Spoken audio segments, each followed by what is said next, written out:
Ladies and gentlemen, boys and girls, welcome to another installment of the Casually Chelsea show. I am your host, Casually FC, Marshalldbdx, and I am here with Real Chris, the one and only Real Chicken Nugget Chris. We're going to be talking about a bunch of stuff today. We have a jam-packed show. I don't even know if we're going to get through all of it by the 3-hour mark, but we're going to try. Before we do, ladies and gents, you guys already know. Smash the like button if you haven't done so already. Subscribe if you're new to the channel. Leave a comment down below. Let us know your thoughts on everything we're going to be discussing today. And check out the memberships. We have 4 different tiers starting at 99p. And yeah, I guess we're going to start off with the very obvious thing to start off with, which is Chelsea 1, Inter Milan 1. The last game of the preseason, ladies and gents. That's it. It's over. Preseason is done, and next week we go into the regular season. I think Saturday we play, I believe, against Sunday. Sunday. Okay, we play Sunday against Man City, and obviously we're gonna have a reaction to that game after the match. But yeah, it's Listen, everyone's going to freak out. People are going to look at the result. People are going to keep telling us about how the defense is not there and all this and that and all that. And to be honest with you, I'm not worried because the way I look at preseason, maybe Chris, you look at it differently.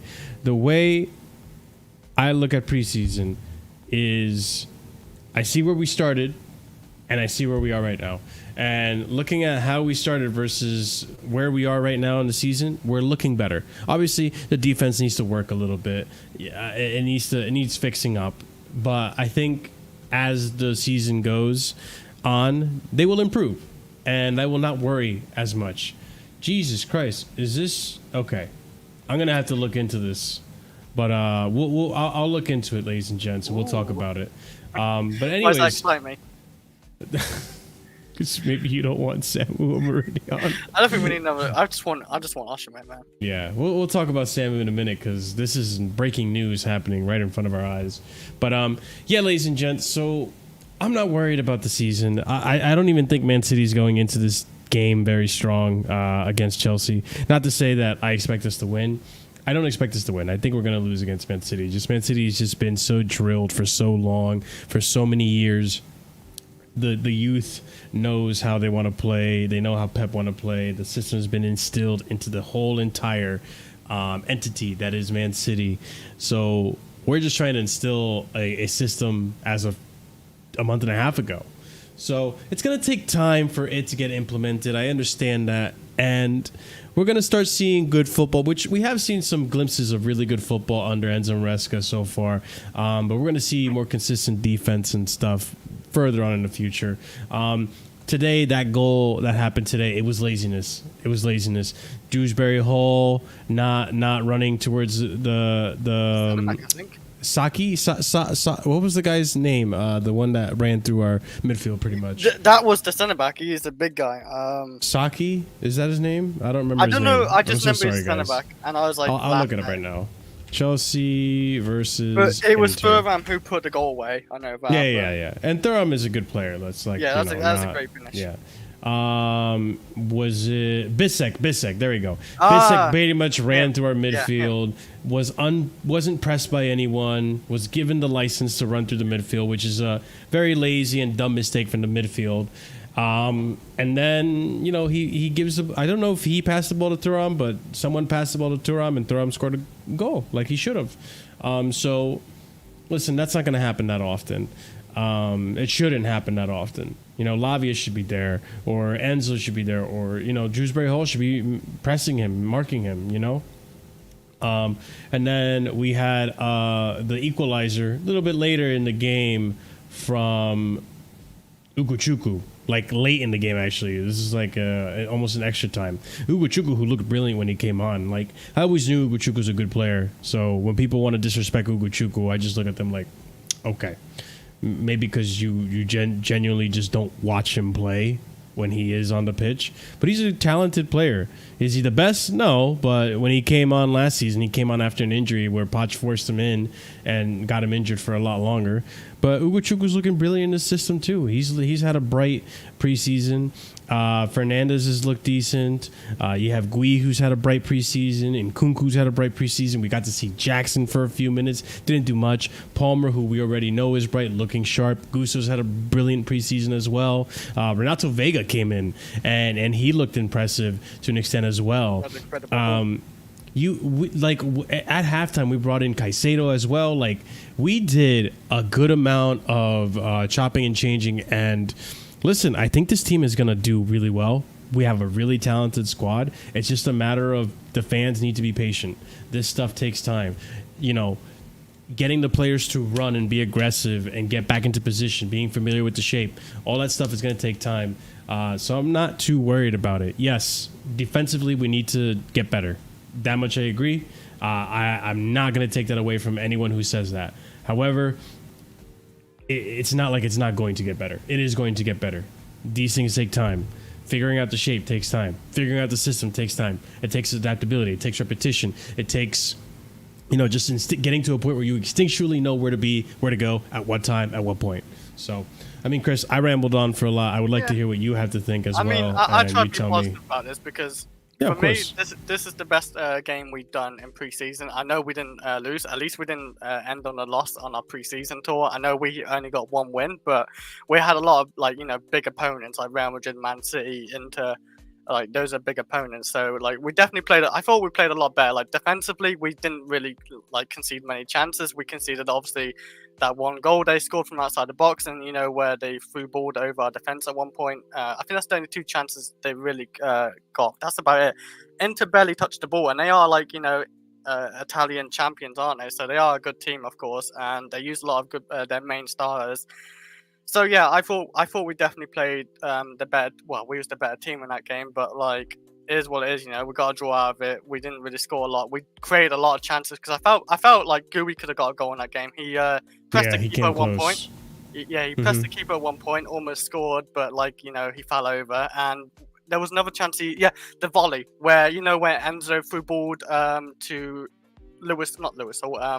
Dewsbury Hall, and Dewsbury Hall flicked it to Gui, and Gui volleyed it, and it almost went in. That would have been a beautiful goal to score as well, by the way. I would have really liked to see that goal. And I thought Madueke, I thought he had a good game today. I really did. He looked. He's another one that I forgot to mention. Sorry, Chris. He's another one I think has been brilliant. Like in the first two games, like Celtic and Wrexham, I thought he was ass. But he's looked more and more electric the more I've seen him play. Like, I think he's been pretty decent. Where I look into Madueke, I look at Madueke as a good squad player, and I actually do. I don't actually hate Madueke. I know some of you said I do, or don't like him. I look at him as a good squad player, and a good backup, good competition, even to start some games, because let's face it, I don't know about Pedro Neto, but how many games he's got to play this season. But I thought Dewsbury Hall was very quiet. I really did. He was. I didn't see a whole lot. He's from been Dewsbury quiet Hall. this whole preseason, to be honest. Yeah, and I don't expect a whole lot from him. I think he's an okay player, for backup, but that's about it. Lavia, I think Lavia smashed it this preseason. He definitely deserves to start. He's been the best player of the preseason. He's that good anchor you need in that midfield, just to sweep up and play your midfield role basically as a six. Enzo, he's been quite good in that game. His link up, his passing was great. I thought it was him being box to box up and down like that field. He was great. I honestly thought Enzo has a good starting position for against Man City. I feel those are going to be the two midfielders, Lavia and Enzo. But we'll see when that happens on Sunday. Gusto, I thought he's very quiet today as well. By the way, Gusto was very quiet for me. I mean, he's been amazing this preseason. By the way, I'm not taking it out of that. I thought Gusto was just quiet. Fofana, he was, to me, the goal we conceded was for me on Fofana because he was in no man's land. People say maybe Colwell, but Colwell was left to defend two guys, basically, two spots, and Fofana was in no man's land. Didn't even press that well.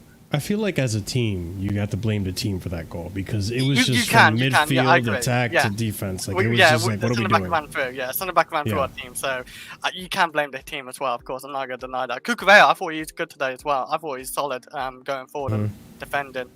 He looked aggressive. Sanchez had one save, it was just straight at him, but he didn't do a whole lot. He didn't need to do a whole lot. And that's on the team, though. We played well. Mudryk, by the way, awful first half.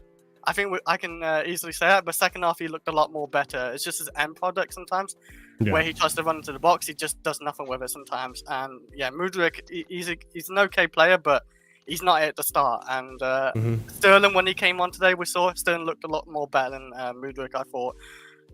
Like I said, Gooey, I really like Gooey. It's either going to be a loan or he stays at Chelsea. Depends if we sign Osimhen. But I'm really liking Gooey, man. There might be a future for Gooey in like 2 years' time or so. That really might be. He's 18 years old, so we'll see with that one. But yeah, it was a good game. Honestly, I have no real complaints today. Honestly, just no complaints, not much. Mm-hmm. Yeah, I mean, real quick, I just want to read some of these tweets. Enzo Maresca had some comments to say after the game, and then obviously RSM, I'll get your input on your thoughts on the game as well. But Enzo Maresca, I was very happy before the game and very happy now. The environment was good. I've said many times we need to create that connection between the team and the fans, because especially at home, we need the fans. They can be our 12th player, and hopefully we can help them to give us a boost. The environment today was very good.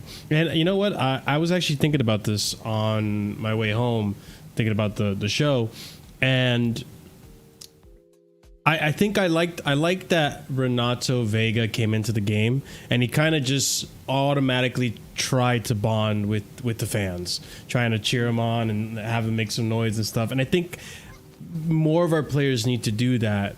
Like Axel Disasi, like for example, like, over here on, the internet, on Twitter and YouTube, a lot of people are very critical of Axel Disasi. But when you go to the match and the match-going fans, they love him. They love him because he just connects with the fans. And I think we need to have more players like that. We need to have more connection with the fans. Like, Raheem Sterling is a big culprit of, like, dude, I just don't feel a connection with him. And I think it will help us, and I think it will help with the fans being patient with this whole process as well. One more thing here, Maresca, with this time, with time, this team is going to get better and better. We started just 1 month ago. I can see clearly that the team is improving, and I think most of us can see it as well. This is just some stats for Renato Vega that we saw in today's match. Impressive second half for him. But, I mean, RSM, while I look into these Omorodion things that are popping up, which is crazy, go ahead and I guess tell me your thoughts on everything that you saw today. Did you watch the friendly? Yes, I was streaming it with Ahmed over at the bridge. Sweet. Yeah, so for me personally, I think you can clearly see what 1 week at the training ground is done with the full team. You can see that from last match, they're way more recovered than they were in the US preseason tour. You can tell some players are a little bit more at it. And you can see that the team as a whole functioned better. We're not getting killed 24/7 with the ball over the top. I think it's still a bit of an issue sometimes. But I think that stuff irons itself out as you get more training practice in, as you get more matches in, you get more comfortable in terms of, the positional awareness of where the rest of the team is, especially in terms of the defense. I think attacking wise, you're seeing the Maresca system keep working again. We created way more chances than Inter Milan this game. And I think that's fair to say. Not that Inter played a bad game, but I think in terms of chance creation, I think we created a lot of chances. And I think the stats bear that out. I mean, you look at touches in the opposition box, and the majority of our touches were also in Inter Milan's half. I think that we were, more of an attacking force this game.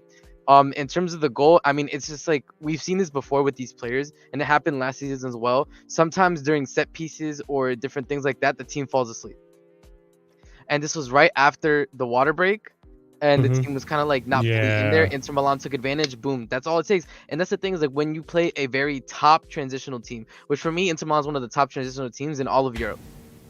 You give them a chance in that transition, they're going to make you pay.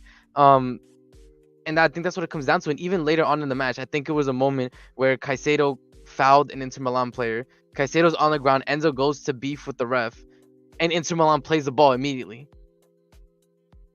So for me, like that, there's an issue of you guys gotta be sharp 100% of the time, especially if we're aiming to make top 4. These type of mistakes that cost us goals is gonna be a bit tough. Another thing too, I think on the defense is that we saw when Viega came on, when Badashio came on, is we see the defenders actually trying to muscle off the attackers in defense.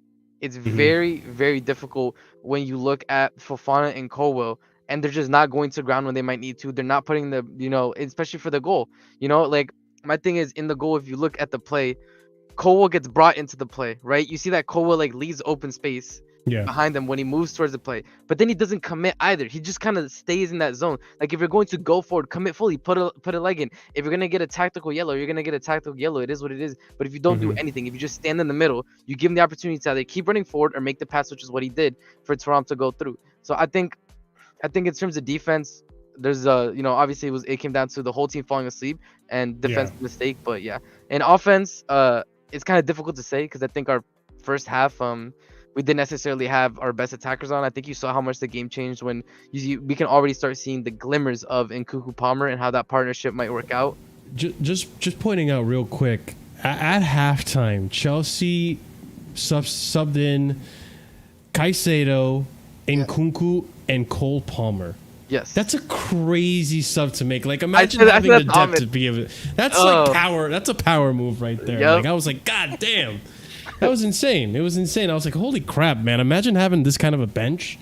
Like, these are all first team players. Like, it was insane. But continue on. I'm sorry, Harrison. No. You're right. And for me, that's why it was a bit difficult. I think it was weird. I don't know if anybody else noticed this, but during the match, KDH was like playing in the box on attack, which is why he was kind of absent for the majority of the first half. He was just in the box on attack, and I don't know, maybe Maresca's trying to make tweaks to the system, see if KDH works that way. But for me, like, I didn't really like to see him there. We didn't really get to see much from him.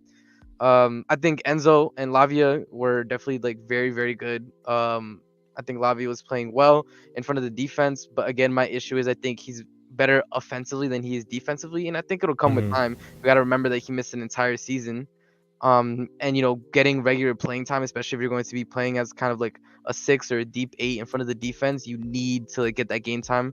And we see that with Caicedo. Enzo, I mean, he's doing some great passes, some great switches on the ball. You can see what Enzo's like when we give him time to like pick out the passes.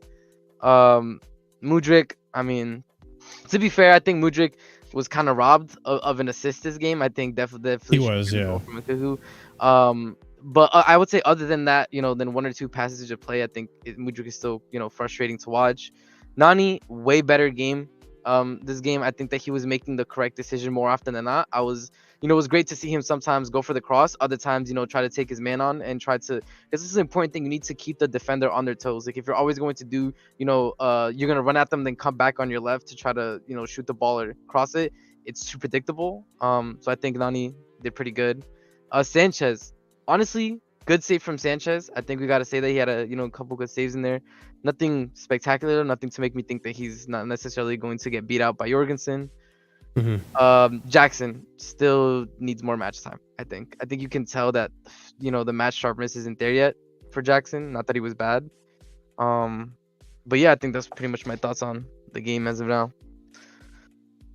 I mean, Curry, I'm sure you got to see the game. What are your thoughts on, I guess the match overall, what happened?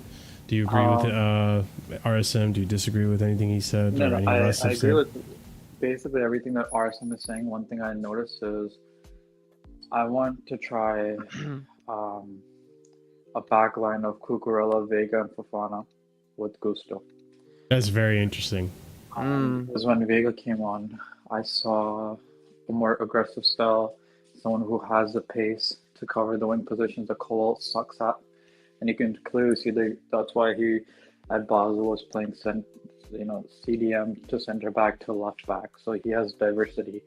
And if you play him in the middle, actually when it becomes a 3 at the back, because let's say Cucurella is the left center back, for example, and Gusto is inverting in, you have a man who kind of like in Man City with John Stones becomes like even another deep line like CDM. In a way, like how John Stones is, how he like marauds into the midfield, and he can be the aggressive guy like how David Luiz is under Conte at the 3 at the back. And that's something I want us to, I'm not saying for the first game, but I would like us to try this maybe in a conference league game just for like a little bit. Like it doesn't even have to be at the start. Like, let's say a substitution comes on in the 70th minute and we just take out Colapse or something and just try that to see how that works before like Wolves or the games after international break. Yeah, I mean, you just spoke on the defense, and I agree. I do want to experiment a little more. I definitely feel like Cucurella does have a spot in that defense. Everyone else kind of perfectly.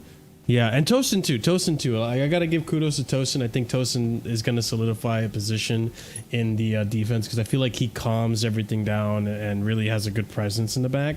But there was a point too when I was looking at the attack and I was thinking like, holy crap, dude. We have Jackson as a striker and Nkunku in the 10, Palmer at the right wing, and I think at the time it was still Sterling.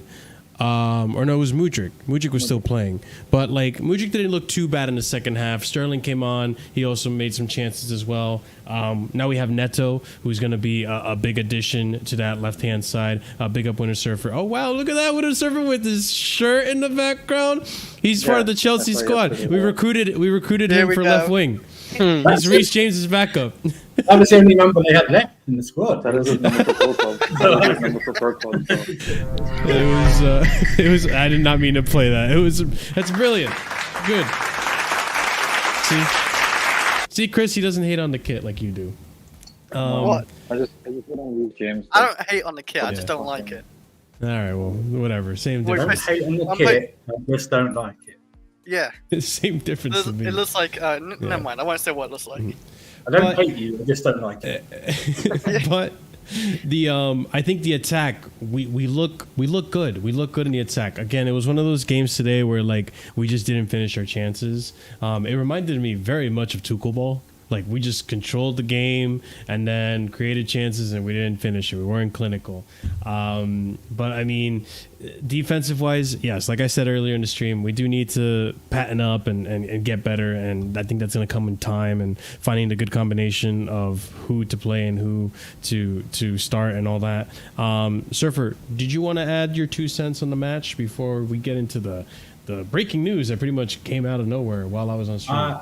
I didn't watch anything, so I'm just here for the news. I missed it all week, so I'm just here. Okay, so I'm going to skip everything I was going to talk about for the sake of There's actually more big news then. Yeah, no, there's news that literally broke out while RSM was... I'm actually happy about that. I forget Osimhen. Yeah, okay, so let's... Because this is... All of this saga ties together, and it's been a freaking crazy roller coaster. Where is this thing? I just had it. Oh, it's right here. Duh. Okay, cool. Let's transition into this then. We talked about the game. We'll see what happens on Sunday against Man City. It's going to be an interesting match because I don't think Man City are in the best form either. They are Man City, but I think they're still getting players back to fitness and all that stuff. So we're not going to have the best Man City up against us either. We're not going to have the best Chelsea side against them. But we'll see. I'll be happy with the draw, but I expect us to lose. Okay, let's get right into it. Omorodion and Gallagher saga continues. I thought we had put a pin on this. I thought it was done, but apparently not. A lot of stuff happened. So let's get caught up to speed. Done, right? Gallagher's done. Gallagher, as far as I'm aware, Gallagher should be done. Gallagher should be done. Don't tease us. The only way that it's not done is if somehow there's a clause in there that the Gallagher signing is only going to go through if Samu goes out. Yeah, the Omorodion one. But we don't know that. Those are the type of contract details that we have no idea about. So this is the crazy thing, right? Last stream, if I had streamed for another hour, we would have gotten the breaking news that Gallagher said yes to Athletico. So to start where we left off on Sunday, there's a 99% chance that Javi Guerra will be the one coming to Athletico because Gallagher deal looks very bad. And Athletico is upset about how everything is unfolding. Then we have here Fabrizio saying, final answer expected very soon, matter of hours to resolve the Gallagher Athletico saga. Then around 3 in the morning UK time is when this broke out. Breaking, Connor Gallagher has verbally agreed a 5-year deal to join Athletico Madrid. Breaking news right here. Gallagher has verbally agreed terms and said yes to join Athletico. Then we have here Connor, I don't know why this is not big. Okay, Connor Gallagher made his final decision to join Athletico Madrid 1 minute before the weekend deadline imposed by the Spanish club. So this guy literally took all the time he could to think about this. And I was saying it on the stream last time. I think this is the better move for your career, Connor Gallagher. Don't try to be stubborn and say, I'm going to make it work at Chelsea. Bro, at the end of the day, if it doesn't work at Chelsea, it's okay. You're still a decent footballer. You can still become a good footballer, a great footballer.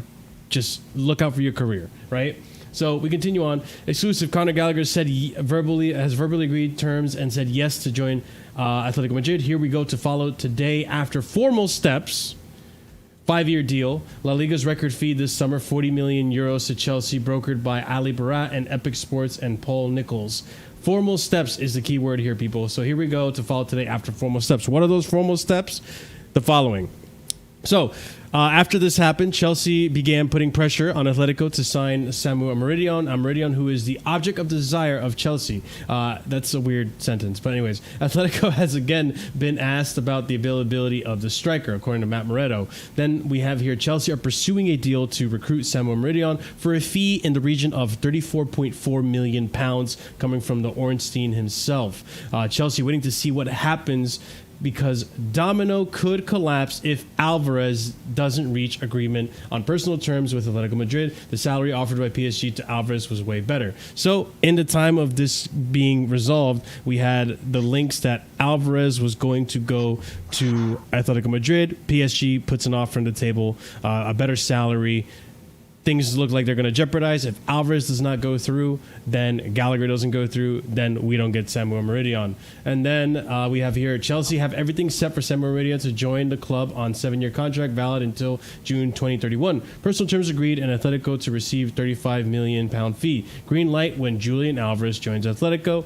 And I think here we have it, Sky Sports News. Man City and Atletico Madrid agreed a deal for Julian Alvarez for up to £81 million, which is quite a fee that I don't even think... I know Chelsea fans are upset that we didn't go in for Alvarez, but I don't think I said I hit 100. I think I said I maxed it out at 70. But this is pretty close to that fee, 70. Here's the official. Here we go from Fabrizio. Understand Atletico Madrid are planning for Julian Alvarez to take private flight on Sunday. Medical tests are booked for Monday. Then he will sign 5-year deal at Atletico with his agent Fernando Hidalgo. Diego Simeone already in direct contact with Julian. And then this is where Fabrizio comes in, and this is the here we go. So Samu Omorodion to Chelsea, here we go. Deal in place for £35 million as fixed fee from Atletico Madrid. 7-year contract to Omorodion at Chelsea, already agreed as he's set for medical tests. Bayern Leverkusen and more clubs tried to enter the race, but Omorodion joins Chelsea. Yeah, what do you mean he lied to us? Oh, Fabrizio? Yeah, right? Hold on. Then here's also the Connor Gallagher. Here we go as well. After late night exclusive news on his green light to Atletico, there's okay for his move from clubs. 5-year contract to Gallagher, 42 million euros as fee to Chelsea for the English midfielder. Medical booked Wednesday. Connor Gallagher is poised to sign a 5-year deal at Atletico Madrid that could earn him as much as £200,000 a week. Once bonuses are taken into consideration. That's coming from Outlaw. Chelsea have included matching rights in the deal for Connor Gallagher should Atletico Madrid agree to sell him in the future. So essentially, first dibbies if they were to sell him on to see if we want to buy him back, which I think that's not a bad shout. You never know what kind of a player Gallagher could develop into, and maybe this project doesn't work out, and the next manager could use a profile like Gallagher. At 24, I think you can. What happened? What going to be. He's 24. I think you know what player he's going to be. He could be KDB. He's not 20. He's not 20. No, okay, there's not going to be a KDB either. You cannot at 24 teach a guy how to have a first touch and pass when going to a Simeone team. He might learn. They're going to use him true. the way they're going to use him. He's not there to pass the ball at Atletico Madrid. He's there to tackle. And maybe the ball bounces off of him into a team. He's there to be a dog, man. He's gonna get the Havertz UCL final goal, bro. Awful first touch. Goalie hits the goalie, bounces back to him. I disagree with you though, because see, Gallagher's new card has 4 play styles, so now he has pinged pass plus. So we don't know if Gallagher could get that next year. You know what I'm saying? Also, Marshall, I'm reading 2 conflicting reports at the moment. It's interesting. I'm literally looking at Ornstein's reports right now too, and I'm a little confused. I'm reading. I could Fabrizio? No. There's an article that was written by a Spanish newspaper, kind of respected, Relevo, and they're basically saying that he got injured in the Olympics, came to do the medical in London and failed the medical, but then For example, and the people who were first reported it, Marcos Benito, the Chiringuito guy, who reported it. Yeah. Is saying that we know Chiringuito over here, bro. Yeah. Tic tac. Tic tac. Yeah. What Tic it tac. is is though, what The it guy is is saying. Go ahead. What it Let me is set though this is up. that this has got not the Gallagher and Alvarez deals will still go through. This has got nothing to do with them. They're happening, so that's happening. Athletico Madrid though thought they were getting 35 million to pay off what? To pay off parts of the Alvarez deal, but they're going to end up spending about 110 million euros on Gallagher and Alvarez as it stands right now without getting anything in. So we just it did is them. what it is. What it is. We did them. So the newspaper, basically the article is reporting that the reason why the deal was off is because he was injured at the Olympics, came to do the medical, failed the medical.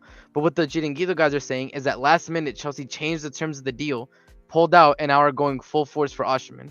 They're saying that because he's injured, right? They're not going to do it if he's injured. They probably will take him on loan with an option to buy next summer. That's what they probably said. They're saying Samu's devastated, so is his camp. They have no idea what happened. Chelsea changed the terms last minute, and that now they're going full force for Osimhen. It seems like everybody's reporting though that like Chelsea is going in for Osimhen now 100%. Oh, I mean, I like that. We're gonna get to the Osimhen part too, because I'm sure as we get into the show, there's they're gonna be going more in things now coming because they've out. got to spare 35 million euros that they weren't just going to spend. That's why they're going in. And so for another probably 15 from Gehi, another 15 probably from Gehi. We're getting Osimhen, man. That's a sign, man. Yeah. Let me let me read some of these tweets too.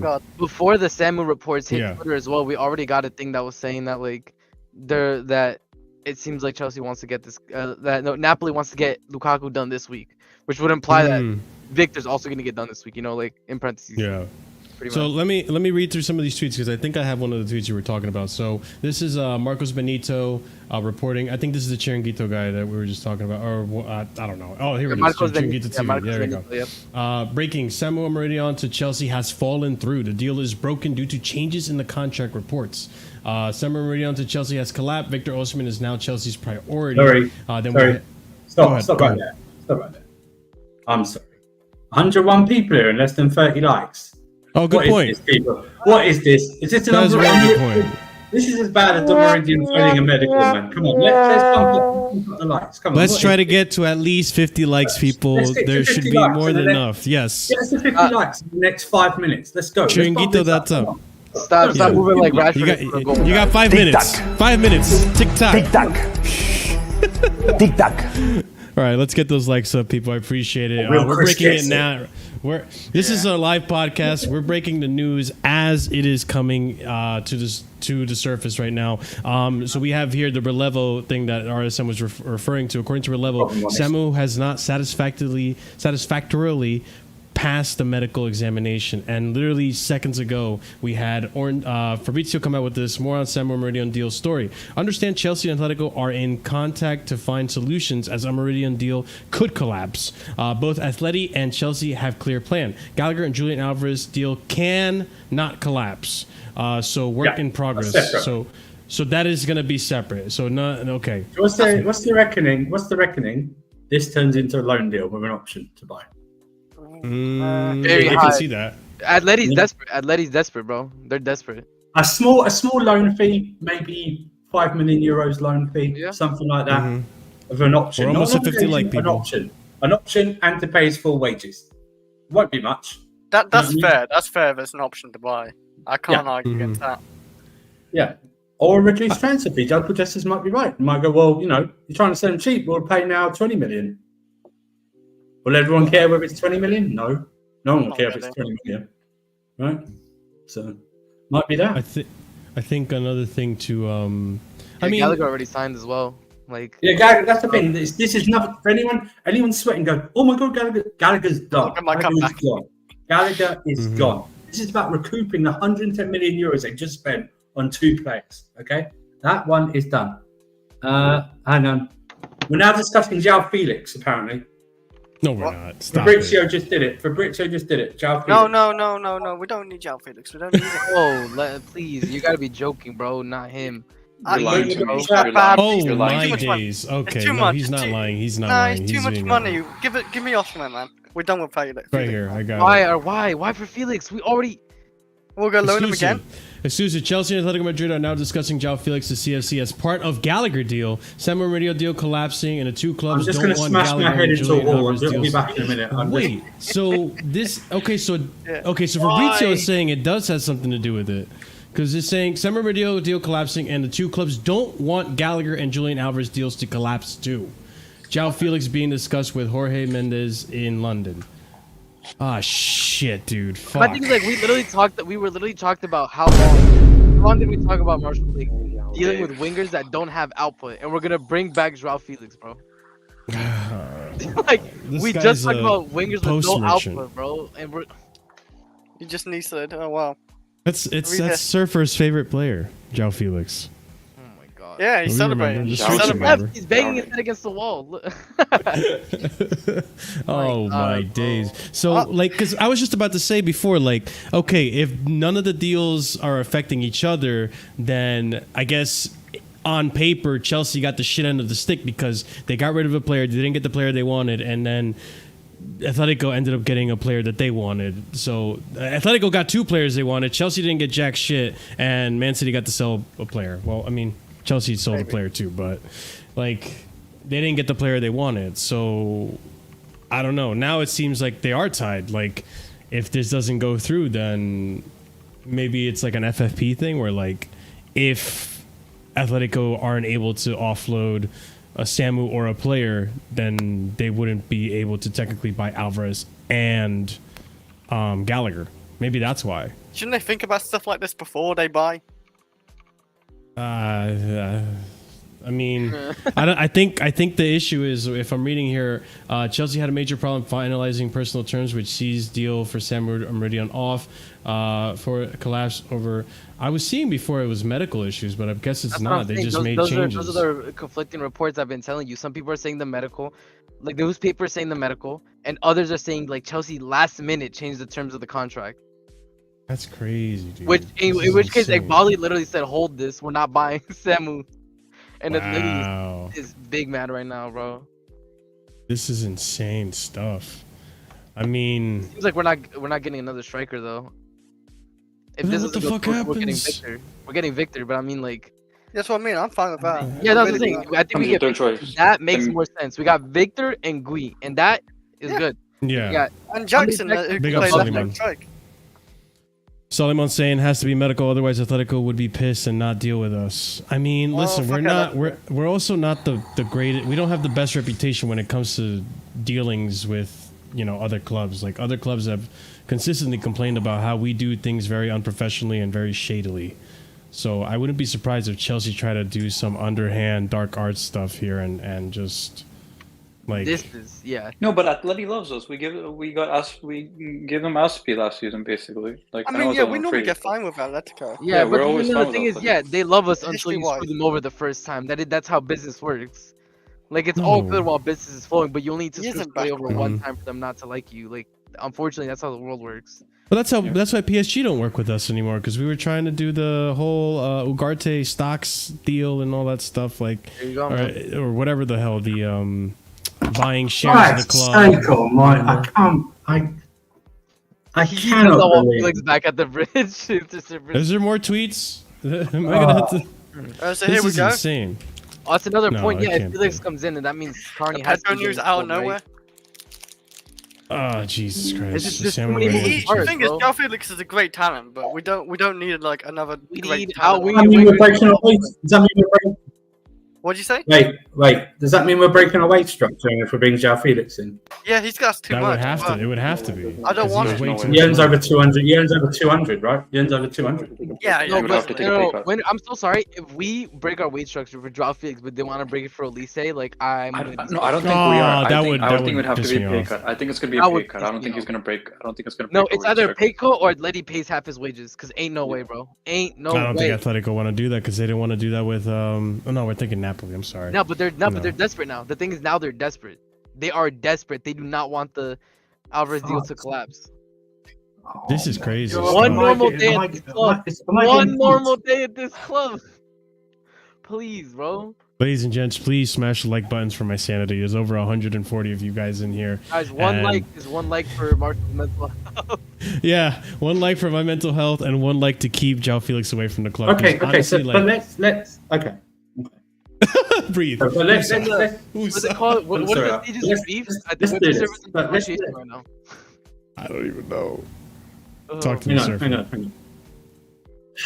Okay, so let's try and use logic in this, okay? Yeah. Everyone was so upset about Omicron, right? About coming in, Samu Omicron, what his name is. Coming in. Yeah.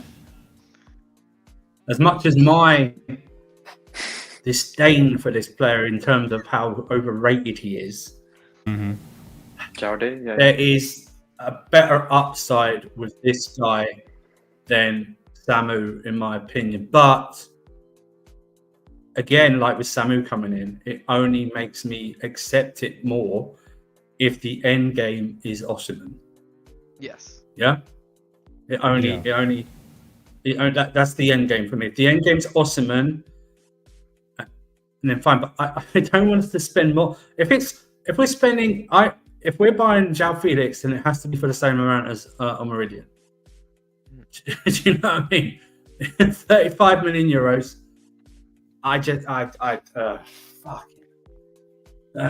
Jesus Christ. The problem is, bro, and the reports are coming out left and right. Like, we have no idea what's going on right now or how they're gonna solve this. I just don't see where he fits in the starting 11. I really don't see where Felix can fit. He doesn't. As a backup, yeah, he'd be good. He wouldn't be a backup. starting 11. I would think of him as a Carney replacement. He's a good backup. Unless he wants to make That's movies in the mad. Conference League, he's more than welcome to. But it's like, It can't be a loan deal, right? This can't be a loan deal, yeah? This has to be a loan, right? We're not buying him. I'm so sorry. I do not want to see João Felix on a 5-6 year contract at Chelsea. Oh my god. No, but Not for the amount he's what I'm saying gonna is, ask what I'm saying is, this is a permanent deal, right? This isn't a loan. This is going to be a permanent deal. No loan, Yeah, it man. would have to be. I This would isn't a think. loan. I'm being real. Like, I might just jump. I can't lie. I do not want to see him at the club. I do not want to see him at the club, bro.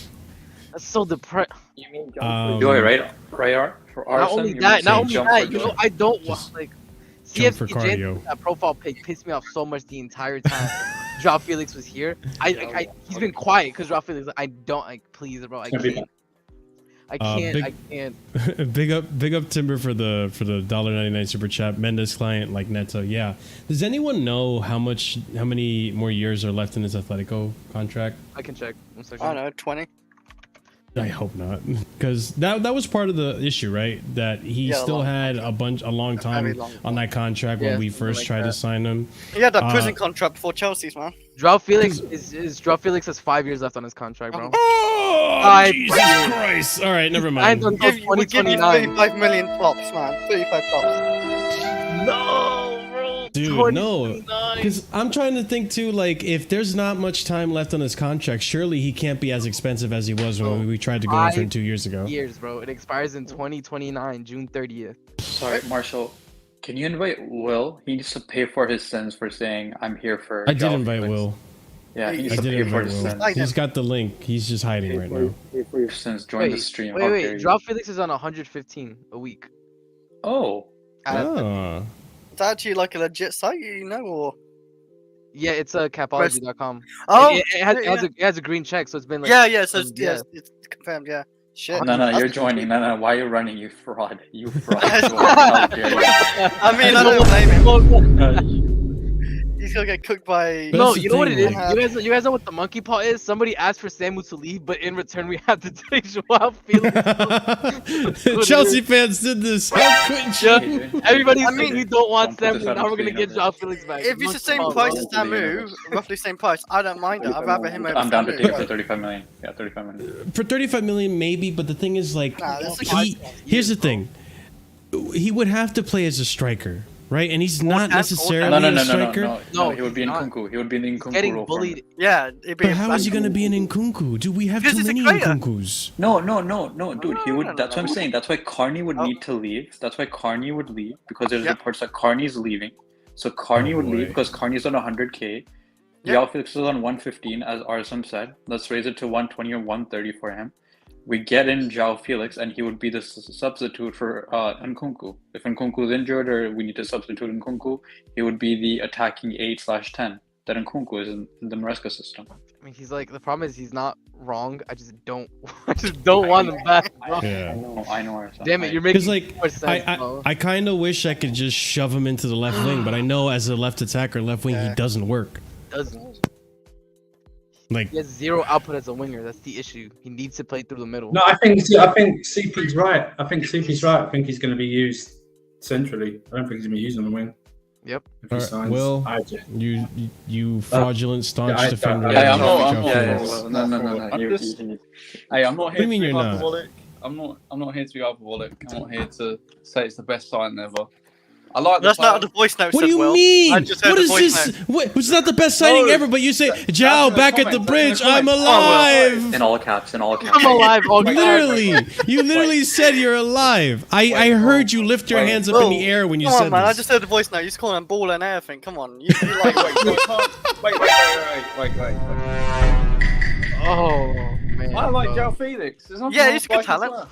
I like João Felix. I don't think we need to panic. I really don't. I think if it's not going to be a reasonable deal, then I get why people will criticise it. But I think it's different circumstances to the last time he was at the club. Hopefully there'll be other You players. mean he's worse? No. If you let me finish. There's a lot more quality attacking depth, I think, now. I don't think there's as much of a reliance on him. And I think he's going to be used as depth, to be honest. And I'm completely fine with that. I think his wages are 150, right? Was it said? So 115, no, 115. Yeah, 115, yeah. 115? Oh, wow. Yeah. Yeah, I thought it was gonna be a lot more though, but that's within Yeah. whatever wage structure right now the club is going for. It's reasonable. I guess Atletico wants to, this has something to do with Atletico wanting to sell, obviously. He loved being at Chelsea. I think it's a bit out of nowhere, but as a rotation player. Out of nowhere, this is from outer space. Nobody saw it. This is a sneak asteroid hitting the planet, bro. Like, this is crazy. The meteorologist and that. I really don't think we actually need a João Felix in the squad. I think he's a decent player. Like, he's great on the ball. We don't, but this is Atleti's desperate. Like, who y'all want from our squad? Like, we need something. You want Aspi? 10 million? Because Arsene, just like with Pedro Neto, he's a George Mendes agent, like a player. Yeah. So this makes sense. This makes sense. It does, but at the same time, it's like, it's like forming in terms of how it's forming. That's what I'm saying. Well, here's the thing. I think the biggest. Fuck it, collapse the deal. I'm just bring Gallagher back at this rate. Just collapse the deal. That's what I was about to say. You know, he just read my mind. Yeah, because that's the thing. Like, they're not like this the Alvarez deal though. That's the problem. They it's too big of a marquee signing for them to tell the fan base. Everybody, oh yeah, and guess what? Oops, Samu collapsed. So Samu collapsed. So we gotta take Alvarez back, bro. They're not doing that. That's why they're desperate to get this done. Hey, they can try. It only makes sense then. You can't. The issue that Chelsea are going to have is that they're going to try and sign João Felix either near enough the same price as we're going to sell Gallagher for. That's what they're going to try and have to do. There's no way you're going to pay £20 million more for João crazy, Felix guys. when you're going to sell. There's no way we're going to 50 million. I think earlier in the week it got reports like Chelsea are still like looking for opportunities in the market. I didn't think that meant opportunities to fuck Atletico Madrid over. I'm gonna be so for real. I did not see this one coming. Apparently, Simon Phillips just reported that the lawyers, the medical was fine, but there was something the lawyers found or in a contract or something like that. I don't know. There was like some. Yeah. I don't know what it. So the Chiringuito guy was right then. Like Chelsea changed the terms or something. Well, Simon Phillips made it sound like the Chelsea lawyers found something in the contract that's being proposed or something like that. I have no idea whether it sounds like a conspiracy theory that Atletico put some sneaky clause in there. If he scores like 10 goals or something, they get like 15 million euros or something. Do you know what I mean? Like something like that. Yeah. Something. Or something. If he makes 10 starts, they get 10 million euros or something. Something like that. They might have found. So that sounds like a conspiracy theory. Adrian, that's hilarious, by the way. Oh man. Oh my god, I'm working like No, bro, I'm I'm working refreshing on the Twitter background right nonstop. now. This is insane. No, it's fine. Yeah, Twitter's Yo, blowing up like- from just Felix news. Yeah, tweet. I know, but it's bad because it's blowing up, so I can't see actual news. It's just people glazing Felix. I mean, Oh, he's, yeah. he is good on the ball. He looks good on YouTube comps and shit like that. But like, Yes, That's we what have counts. Cuckoo and Palmer now. Compare Yeah. him when he was here. we have don't Cuckoo and Palmer now. actually need him. He won't be a No. star in this team. There's no chance unless someone's injured. Talking about and he gets Enzo, fine. right? Or not Enzo. I'm sorry, Felix. Yeah, Felix, yeah. Like, it's just Felix does not start in this team. Like, and that's why we can't spend 60 million on a player who doesn't get into the team. What's the point? Well, That's why they're Yeah, gonna. yeah, That's why they're Osimhen. gonna. That's why they're gonna have. That's why they're gonna try and match the Gallagher fee. So if you want to buy Gallagher for 40 million and sell us João Felix for 40 million, Yeah, I think that'd be fair. Yeah. Fuck it. yeah, Guys, that's what they're breaking gonna news. do. Breaking Well. news. Cucurella has liked Fabrizio's Instagram tweet about João Felix. Oh my god. Has he really?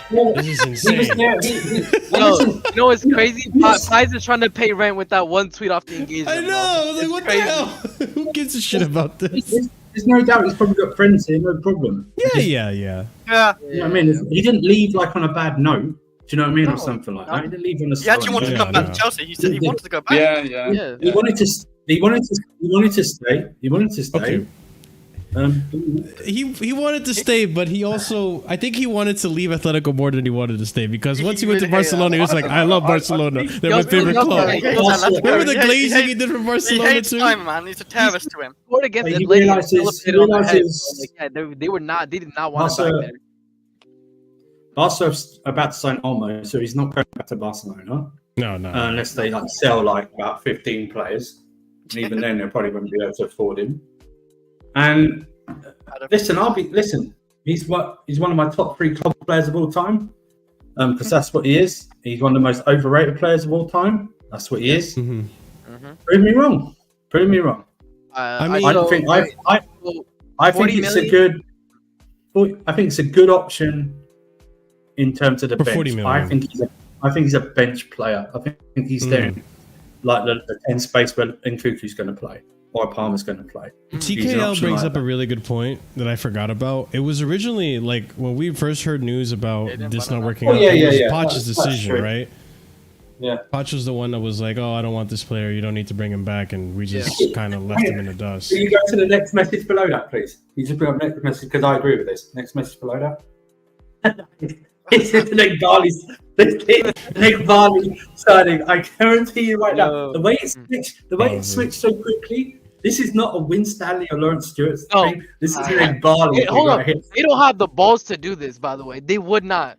They have no thinking about this whatsoever. No. Right now, they would have gone through with the Samu signing. No matter if he failed the medical or not, they would have gone through and done it. This is Ed Barley because they credit him with the Neto signing. I do not know then why he's hiring Lawrence Stewart and Paul Winstanley. If he wants to do the deals himself, he should just do them. He sees the know player what on it is? YouTube he likes, and he says, "I want him, man." No, Oh, you it's know what it is? so No, obvious no, they guys, fucked no, the Samu he deal. did this last time too, bro. The first 2 months of the summer, he's on vacation. He clocks into the Chelsea office at the beginning of August and says, "What have y'all done?" And because Paul Winstanley and Stewart, they're awful at their job, he's like, "Okay, so I have to do everything myself then." And then everything He did blows up the- in August. To be fair, He did as the well, I think Enzo it's time signing. to- He did the Enzo Yeah. signing, and he completed the Caicedo signing He did. when Liverpool I came. feel like as He well probably now did the we're- Lavia And signing Lavia, as well. and Maybe did the remember Lavia he went signing to as well, he went to just Shakhtar or something. Why do we From hire Madrid, these he went from directors Madrid and all that? We should just have like Barley doing Yeah, it. we just have to wait every August. Like, Ball's gonna come in and fix everything. I So- think he's going to do the Osimhen. He's going to want to like some type of joygasm to complete the Osimhen deal as well. That's what he's going to do. My thing is this: yeah. why didn't you have the overs. guts? Why don't you have the guts to go to Porto and just buy Diogo Costa then? Just do that as well for me. Oh my That's God. all I need to do. Just do Yeah. that. No, Just do that. if we did that, bro, that'd be a 10 out of 10 win, though. I can't lie. Nkuku was for It's- Barley, you're right, man. This is I do insane. actually say, by the way, Felix would actually suit Enzo Maresca's system a lot more, though, as well. I feel like, and we Think might so? actually see him thrive. But like I He's said again, Felix. I say again, Marshall. Right. He's right, but He's no, a backup. Was the loan deal? Was the He's loan not- deal yeah. them as well? João Felix was the loan deal big Barley in that. I as think well? that was Vivel, wasn't it? I don't. Vivel, like Bali and them, like they just. I recall it being Vivel that just spearheaded that, and Vivel was the one that wanted to sign him. Remember that picture this week of him standing with Perez, like he shook his hand, Perez. Yeah. And Perez probably just shook him up and went, "What the fuck are you doing? Just go in there and steamroller people. Stop this fucking." Go around and punch funny players. You're a billionaire. Act like it. You're a billionaire. Act like it.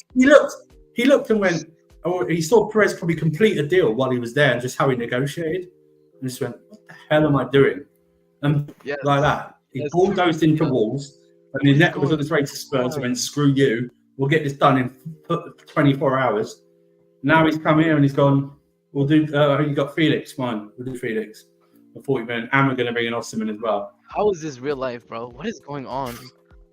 So it's I think based on Ben Jacobs, it's pretty much exactly how I kind of predicted it, and we were just talking about the surfer. Here, I pull it up right now. And the Osimhen agent was at Stamford Bridge today as well. Yeah. Oh, yeah. True. It says one option is João Felix returning to Chelsea. Athletico Madrid need an outgoing to finance the Julian Alvarez transfer. So it has everything to. Yeah. Yeah. I mean, if they're actually, to be fair, if they're willing to cut their losses and say, "Fuck it, we need Alvarez more than we need Felix," just take 40 million euros, make it happen. They don't want João Felix. They keep loaning him out. They don't want João Felix. They don't want him. They keep signing into year extensions. That's the problem. They keep signing to 1 year extensions all the time. How long's he been in that club for? Like 7-8 years? Forever. He's been there since he's a baby. Yeah, he went there at 18 or something. Didn't he? Went there at 18. Yeah. Like 115 million euros or something like that. Yeah, it was a big fee. It was a big fee back then, and it just failed massively for him. That's why, we should only pay 40 million tops for him, because he ain't worth 60 million. Does fit Maresca's system. He's a stylish player that does fit a Maresca system that can play multiple positions, like Jester said. No, it's true. The issue with him is the output issue. But I guess if we have Nkuku Palmer and we get Osimhen, then the output is kind of fixed, and he doesn't look as bad with the players around them. If we get João Felix, here's what I'm setting him. I'm setting him a 18 G&A season. I think that's acceptable. 18 G&A. It's 21 minutes. All comps. Yeah. I don't think he'll start every game. So all comps. Oh, you know what? Play him in the Conference League. Play him in the Conference League. Conference League. Back over there, man. Yeah. Conference League comps. 36 and whatever. Oh boy, what a club that we support, guys. It's gonna be just a normal day, man. I can't believe this came out. We're literally live just talking about the game, and the game is just out the window now. I had a whole show planned, and this just happened. It's just like, I want to talk about Pedro Neto and all this, but now it's like, this is a crazy development. Can we give him actually like Mudryk or Sterling, and then they give us Felix? Oh my God, take Mudryk. No, because they're trying to fund the Alvarez. We'll give him a little bit of money still. With the server, I can accept Mudryk for Felix. I can accept that. Maybe if we pay them to take Mudryk, they don't even have to pay us. We can pay them. We can pay them. They need some more finance. Because we're into trade so much. Sterling goes to Juventus, we get Chiesa. That's what's gonna happen, man. Trading FC. I agree. That is a good lineup of attackers. We had all of them. That is a good lineup. Oh, Jez, don't, Jez is poking the bear right now. Jez is poking the bear right now. Stop it. Yeah, he's poking the bear right now. The thing is, during Flawless' stream, we were joking about João Day. We were yesterday. God damn it. You guys jinxed it. Me and Surfer were talking about João. That's what I get for laughing at him missing a penalty. That's football karma right there. I laughed my head off when he missed the penalty. I laughed my head off. You was hate watching, man. You was hate watching. I'm on playback going, miss it, like that. And this is football karma. Dude, I'm telling you.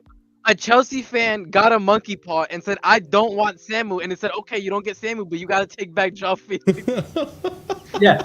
No, it's not even that. They didn't even know. They just said, "Okay, if you wish this, are you ready to accept any consequences?" Yeah, sure.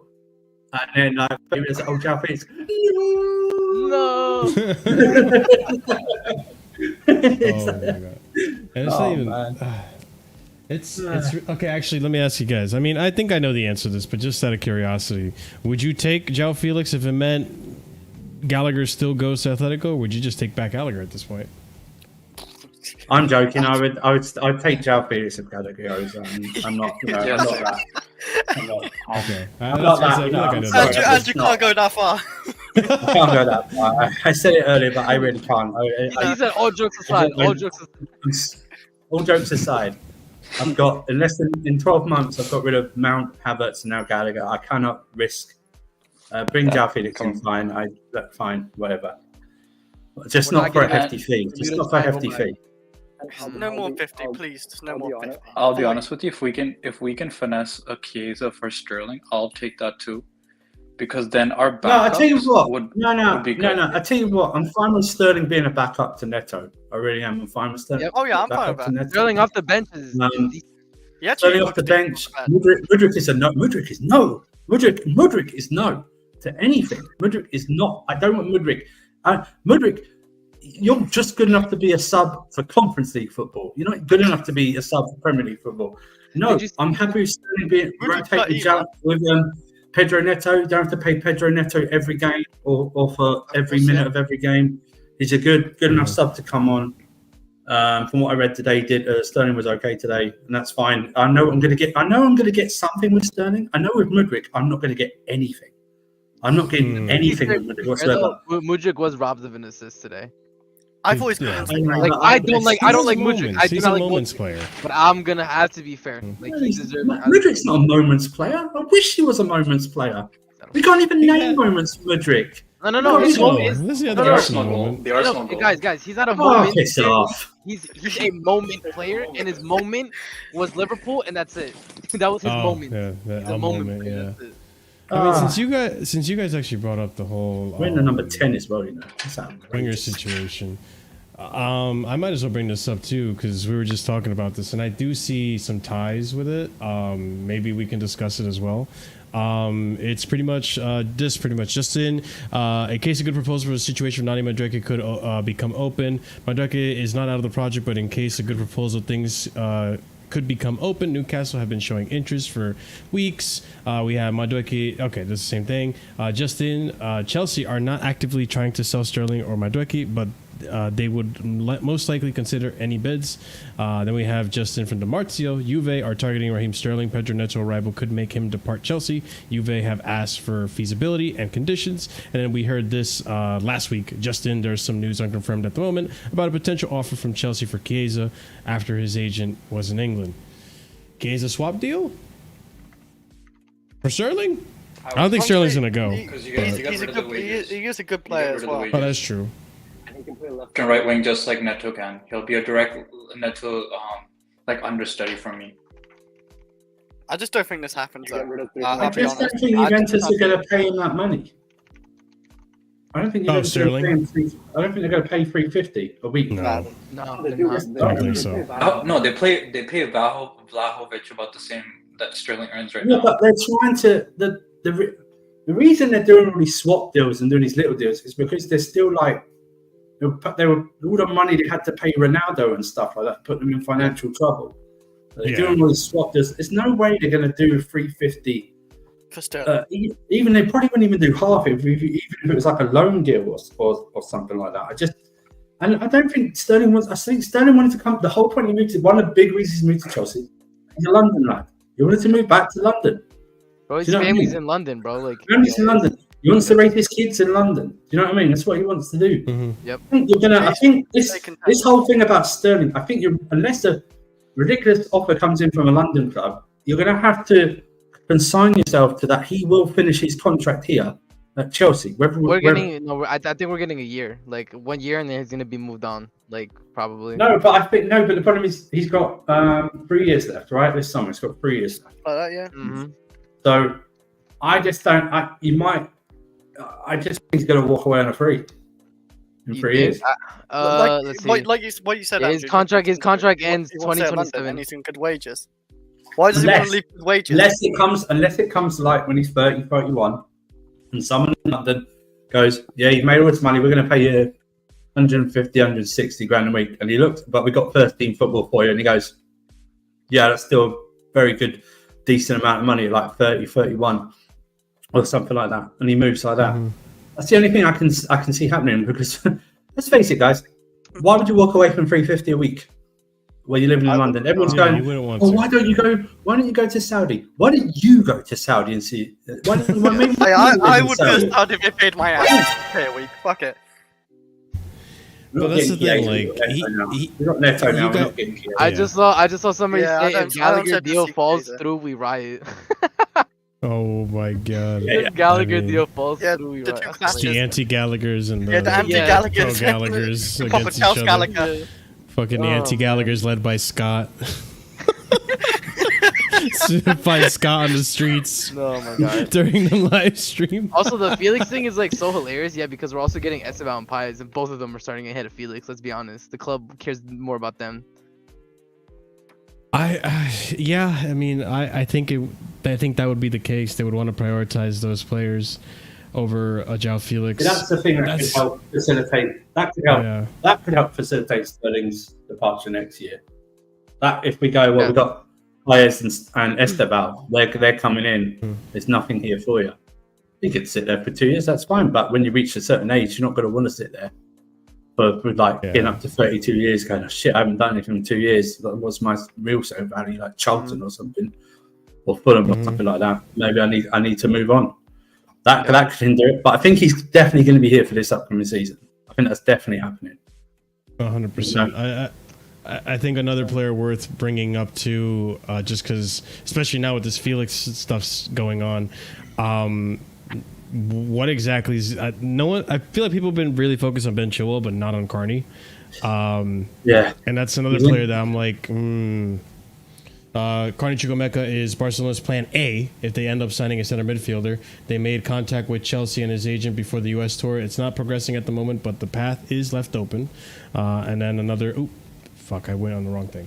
All right, here we go. Carney Chukwuemeka may well be the subject of bids. Seen as a number 8 or a number 10 in Maresca's system, he would face a considerable challenge with the likes of Palmer and Kunku, Enzo, and Dewsbury Hall ahead of him, according to Matt Law. And we haven't seen him play. We haven't seen him play since. Yeah, exactly. Especially if we get Felix in. We haven't seen him play since the first game of the match. Actually, since Celtic. He played against Celtic, I think. I don't remember. But it's been a while. It's almost like he's getting frozen out as well, like Chilwell. But I don't know. I don't know if I want to see. Like, I don't know if I like him more than I like João Felix. That's the problem. Like, I'm in the fence. So like, here's the thing though. He's got terrible injury issues. I mean, I don't know whether. Here I got a Ben Jacobs tweet that like clarifies a lot of stuff. I'm gonna send it to you. 1 second. Yeah, go for it. I'll pull it up. I sent it to you. This like summarizes. It seems like he consolidated a lot of information. Okay, let's read it. Let's see what's up. What a day. Okay, let me pull it up. Okay. Boom. Boom. And here we go. Okay. Samu Omorodion. Do you guys see it? Let me just tell you. Yeah, okay. Samu Omorodion move to Chelsea is currently off following late complications. An announcement on the Connor Gallagher deal was delayed to allow Omorodion's transfer to be finalized, but Gallagher deal remains on as it stands, and Julian Alvarez has traveled as planned. All parties now urgently working on a solution. One option is João Felix returning to Chelsea, as Fabrizio Romano called. Atleti need an outgoing to finance Alvarez. Jorge Mendes is in London, having traveled for the Pedro Neto announcement. So yeah, they're really doing this on the spot. We might have an answer during this. That's why this João Felix thing is happening. João Mendes is in London. He's in London, yeah. He just so happens to be there. And he's gone, because we've taken him and helped him out and probably got him like a fucking big fee as well. He's gone, oh, I've got João Felix if you want to try that. You know what I mean? Big Dad is close with, and Big Dad is close with him. Big Dad is close with him. Yeah, like, they're kind of that's like what I mean. They did it before. And, okay, seems a solution. Let's see if we can get him for around. Let's see if we can get him for 45 million euros. No, we're not going to pay over 50. Something like that, and also he needs to. I don't know what it's going to do with his wages. That's the wages thing is really important to me, because they did say though they would pay. There is a wage structure, but they would pay players bigger wages if they felt like it. I think the wage, like if you're seeing as a top signing, is like 180, 150 around there. I think he's going to get 200. No shot. He's on 115 right now, and they're gonna. He knows he's not coming in to start. He's not starting over Nkuku. He's not starting over Palmer. I don't know. He's holding 115. I'm so bamboozled by this, man. I'm just like. Also, I gotta say, this also confirms what I was saying, that Atleti's the ones who are desperate to get this done because they want Alvarez. Yeah. So there's no world in which we let Joao Felix of all people force us to pay him 200K a week. He could fuck off. I just don't know anymore. Especially because I know we got Igbali on it. You think he's Joao Felix, the cuck, is gonna look big boy Igbali in the face and ask for 200K? I don't see it happening. I'm be real with you. No, I agree. I just got this horrible. So I mean, I don't want it to happen. I don't, like I said, if you're coming in like basically as a rotational piece, let's be polite about this, a rotational piece. There's no way you could be earning over the top of what Palmer's would hopefully boost his wages up to. There is and Cuckoo and no I think what's Neto on, like 100 and something, I presume. What was that? Oh when my was that? God, it's Stanford Bridge. Oh, no, that was 18. It was last year. Last season, probably. Yeah, last year. Scared me. Okay. Not, I was like, no way, this is all Joe Felix's master plan. Yeah, but didn't he post that? This is why I'm saying Carney No, leaves. Carney's on 100K. Pies' tweet is just a picture of Joe Felix with a blue heart. It's nothing more. Yeah, because he likes Joe Felix. He loves. I told you, if the fan base is going to be, they're gonna be like, oh, why isn't Felix playing over in Cuckoo? I'm not like, oh my god, bro, he's not a real baller. Let's not do this. Oh man. I think we are going to have to. I think this is going to happen. I think we have to reconcile our minds that this is going to happen. Now, like I said, I think most of our things about Joao Felix probably is about 75% of how other fans tell us how good of a player he is. Mm-hmm. You know what I mean? Not actually on him himself. So I just don't. I swear to God, do not let this be the last forward signing. The end game has to be Osimhen. Yeah, it just has to be Osimhen. I guess it also means the end game Osimhen, bro. It has to be the end game. Osimhen, whether it's the last day of the window or not, it has to be Osimhen. Napoli also announced they want the Lukaku thing done by the end of the week. And also, his agent was at the game today as well. His agent was at the game. Yeah, I think by the end of this upcoming week, before the City game, we get Osimhen in, Lukaku out, and Felix in. I guess if that's what's gonna happen. What do you rate this window then if it ends like that, guys? Because mine, if we get mine without Felix, if we get Osimhen, it would raise it to about a 7. Yes. From like with Pedro, before Pedro Neto, it was a 3.5/4. Agreed. Then it rose to about a 5.5, 6 with Pedro Neto. And now if we get Osimhen, it will go to 7, 7.5, something like that. It can't get any. It would only get higher if we got a goalkeeper that I like. For me, it would get higher. 8.5. 8.5 for me. For me, it would go higher if we got a center back, like a good center back, like an level player. Then it would go up to an 8. Yeah. You're right, like a Hincapié or something like that. Or I really like Pacho. It's gone to PSG, but I like Pacho. Yeah. Ecuadorian. Very good. Very good. 24 years old. 24? No, might be younger than that. Yeah. Very good. Very, very physical. Very bullish. Very physical. Yeah. Very strong in hair. Very strong in hair. Like I'm talking like a brick shithouse physical type. Yep. Looks the part. Yep. Like he'd wear a too small for him shirt. That's the type of guy he is. You know what I mean? That's the type that he'd wear. But yeah, that's what I agree, mate. Another centre back probably. I don't think we'll get another centre back. I don't think we'll get. The only way I think we're seeing it unless Chalobah leaves. Yep. Well, Chalobah's, that's the thing as well, because we were just talking about Carnix and the Crystal Palace were linked to him this evening, but it was about for 20 million euros, and I think that's what we paid for him. Did we pay 20 million? We paid more than 20 million euros because that was it. So I think they're looking at between 35 and 40 they went for him, which is on real business if they did get up for him. I don't know why, if Palace want to sell that Joachim Andersen, then just go that Joachim Andersen. I like that from Palace. They're trying to sell the centre backs. Do you know that? Or just try and steal Gurley or something like that. You know what I mean? Yeah, we were just bringing up Osimhen, so I figured I might as well bring up the Osimhen tweets I have because that's another story I was going to bring up. Yeah, let's get caught up to speed for anyone that hasn't watched since Sunday.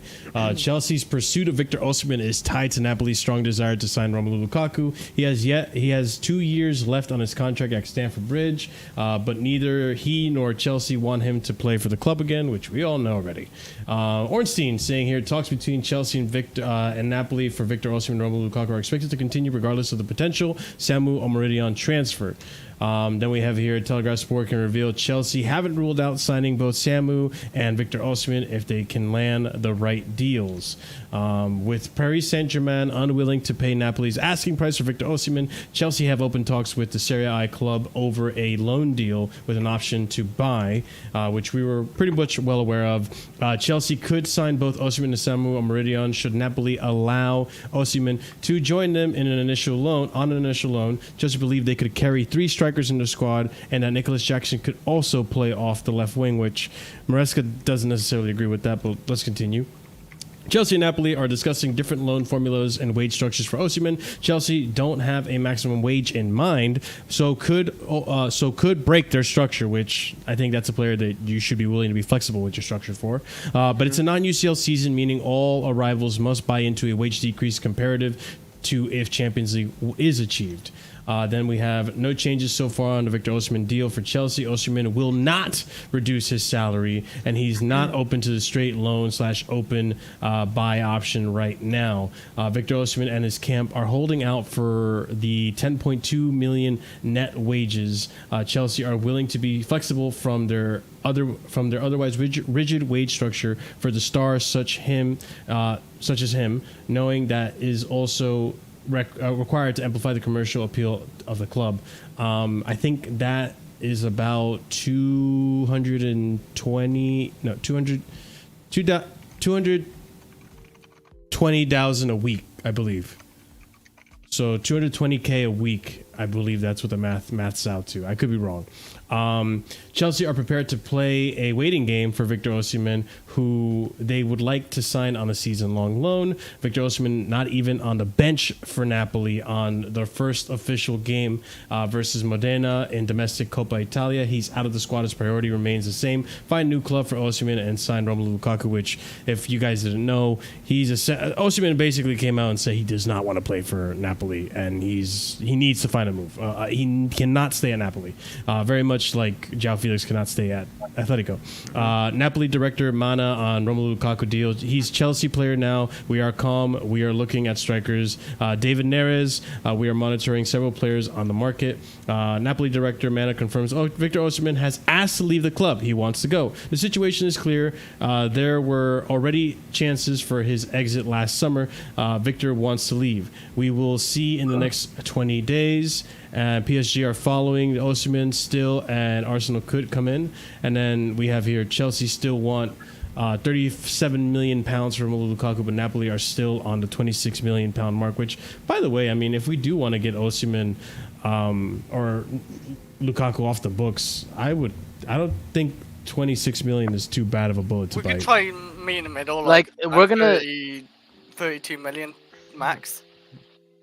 I think we're gonna meet somewhere in the middle, especially if they give us a bit of a a discount on the Victor thing. Yeah, I mean, we buy Victor, they have money, and then they can buy Lukaku for 30 million or so, basically. I'm telling you, end of the week, it's working itself out. We're figuring out the numbers right now. How long? I feel like it's gonna get figured out tonight, dude. Maybe. That's how it feels. How many days left of the transfer? What date does it end on August? On the end of 30th, so we still have a few weeks. 11 p.m. UK time. Yeah, you've got a couple of weeks to go. Yep. I think a lot of it's gonna be done tonight, but like Marshall said. But because I think you're joking. They're doing this João Felix thing. They're trying to get this João Felix thing done tonight. The Osimhen deal is waiting at this moment in time. This thing just popped up. This João Felix thing popped up. This is the opportunity in the market that Chelsea were talking about in the earlier tweet, by the way. Chelsea do not want this deal. They're doing this deal. They want the Gallagher pure profit money. Okay? I didn't have a chance. They want the 40 million euros pure profit. That's why they're doing this right now. Yeah. So I still think they're going to push all the way for Osimhen on a loan deal because it won't affect PSR for this year. The problem is the wages.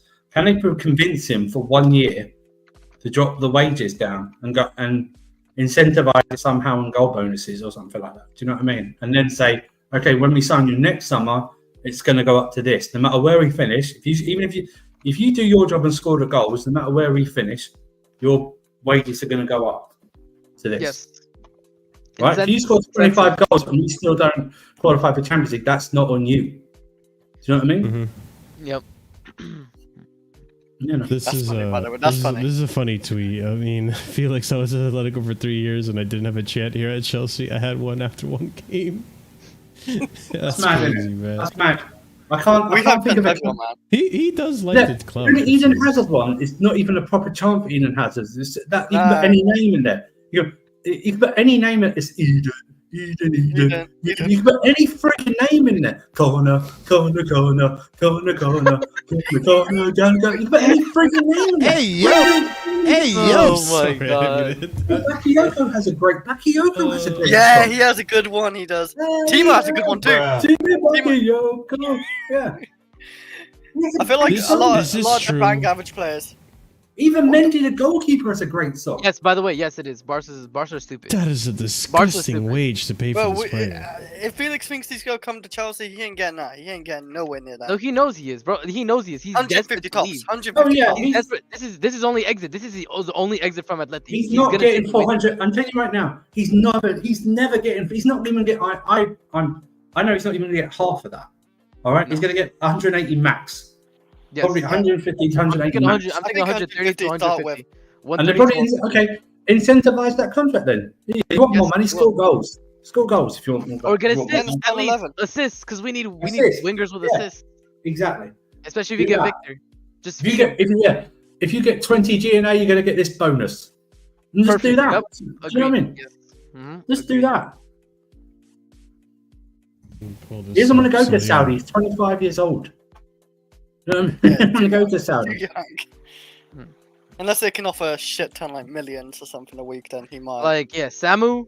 Like, if we're gonna get Victor, then upgrading from Samu to Felix, it doesn't bother me that much. I'm not bothered. What it does mean is this. I got something. You got Pedro Neto in. If you buy João Felix, what it does mean is this: is that Nicholas Jackson is a straight up striker position this season. Yes. Okay, he's not on the wing. He's not in a 10. Anything like that. He's a straight up, out and out number 9. That's what he is this season. Whether around there or not. 50. So Ben Jacobs just came out with this tweet. I thought he prepared to sanction a João Felix sale for around 50 million euros. Oh, they'll pay that. I tell you what we'll do. We'll get it. No, we'll get it down to 40. It'll either be 45 or it'll be 40 plus add-ons. 40 plus add-ons. It'll be 40 plus 5 or it'll be 45. Yes. That's what it'll be. Yes. That's a starting negotiation. Yeah. Bro, this is moving insane. This is like, we're literally getting updates every like 15-30 minutes. This is insane. This is not as insane as the Neto deal. That deal was like done in like 35 minutes. The Neto deal was literally like thief in the night. It was a thief in the night. Like literally came out of nowhere. That's an RKO, bro. That was an RKO transfer. It was literally Undertaker waking up, bro, from the coffin. Yeah, it was the gong. It was the gong. Literally came out of nowhere. It wasn't, bro. That is insane, it was not a single link other than like maybe a throwaway tweet like a week before the window opened. He's going to Spurs. He was going to Spurs. Spurs were in for him. We did a Willian again. By the way, I gotta say, Spurs is eternal little brothers to Chelsea. I'm so sorry. You saw. Oh, you guys like Neto? Yoink. I swear they watched that Real Madrid game, right? They saw Mudryk and Sterling to a less extent. They saw the two performances and they went, "Fuck, no, I'm not doing this season." Iqbali tuned in as soon as August hit. Iqbali clocked into the office. He watched the games. He said, "Hell no, I'm not dealing with." Look, I swear Perez went to him and he laughed. He went, "That's your left hand side," and he laughed at Iqbali's face. He laughed at his face. He went and Iqbali took that personally. He took that personally. Went, "Fuck, who's the best left? Who's the best left? Okay, he's got some injury problems. Let's try and get over that. But who's the best left winger available in the Premier we can get? Fucking Pedro Neto, fine. I know you'll get Mendes. He'll get this deal done for me. wham, bam, fake you, man, and it's done in like 48 hours. Remember, Fabrizio said he wanted to say something the day before, but he couldn't. He said he couldn't say it the day before. So that's why it came out like within 35 minutes that basically we're interested in him. We've agreed personal terms with him. We've agreed the price of him. Here we go. Like within 35 minutes. he just laid it out. I swear Perez goaded Igbali. He went, this is not our big club. Big clubs don't sign these players. Real Madrid would never sign a player like Mudryk. Hey, listen. We signed Joao Felix, Arsenal. I heard y'all were so interested in Mudryk. Arteta, you love your Mr. Captain. I love that. That was brilliant from Arsenal fans. They were going, look what Arteta's done for Kai Havertz. He can do it. Please, Mudryk. Please. I'm begging you. If you give us even 35 million euros, it's and still... you want to know the funniest thing? They're gonna give Mudryk something like 200k wages. You know they're gonna do it as well. Oh. Yeah, this just came out from... Listen, this is all about... I'm convinced right now. This deal is done apart from the fee. This deal is done. Joao Felix he wants to leave Athletico Madrid. It doesn't matter where he goes apart from a competitive team. We're not going to pay 400k. We would have gone 150, 180. Are you okay with that? Yeah, fine. Let's go. And now it's the fee. They want 50. We'll go with 40. Yeah. We'll go 40 and we'll pay 40 plus 5 or 45. Yep. That's what we'll pay. I'm telling you right now. Or it's 45 plus 5. Whatever it is to help them, whatever it is. And that's fine. I didn't want Bamba 42 million. I'm seeing on Twitter. I think 42 million pounds. 42 million pounds. Yeah, so I'm saying this. I'm glad in a way that Samu's not coming here because I didn't like the reception that fans gave him. Samu, and I can understand them not liking it, not liking it because he's an unknown player. But I'm glad. I don't even know what I'm saying anymore. I agree with. But I agree with Super. Personal terms are done because we know Torre Mendez. They're best friends with Igbali. Yes. That's done. It's only the money side for Atleti. He's literally in London. They're in a conference room right now with Atleti. Before we got Neto, I would have taken Sancho. By the way, naturally, before we got Neto, I would have taken Sancho. But that's not happening. Now they've got Neto. That's just not. Yeah, it's not happening. Especially now, Joao Felix comes in as well. I know he's not good on the wide, but he could do that job for a game or two or something. No. The thing is, Joao Felix on the wing is bad in the Prem, but in the Conference League, he should get GNA. Let's be honest. No, but I don't think he's going to play in the wing. I don't think he's going to play in the wing. I think he's going to be in Kunku. I think he's going to play. His weekly fee at Barca wasn't 8k a week. Fabrizio going live. He said it's 100% confirmed. Fabrizio did say it's 100% confirmed. What's confirmed? That the deal collapsed and we're going for Felix. Yeah, I haven't got anything about it. I've got the Fabon notifications and nothing popped up from him about any fee agreed. So no. You know what to do, bro. In terms of Omorodion. Ahmed, come here. Me and Ahmed have been talking about this all week, bro. I'm telling you, like I literally said this before, by the way. I'm like everybody needs to wait to talk about the window in terms of incomings and outgoings until the window is over, because people were freaking out to like literally a week before the Neto. People were like, this is awful. What are Chelsea doing? We're only signing years. I'm like, yo, calma, bro. Calma. Yeah. Bali has stepped into the office. The private jet has fuel in it. He's making. I also think though this summer was very unique in terms of Euros, Copa, and then Olympics. Because you've just seen Desiree Doué now sign for PSG. So I don't see PSG need to sell one of Mawani or Ramos to try and even get in this Osimhen race. Yes. I don't know if Arsenal are going to do. I don't think Arsenal are going to do it. In terms of that, I think they're all in on Guy Torres, or that's the link that their news media wants to put out.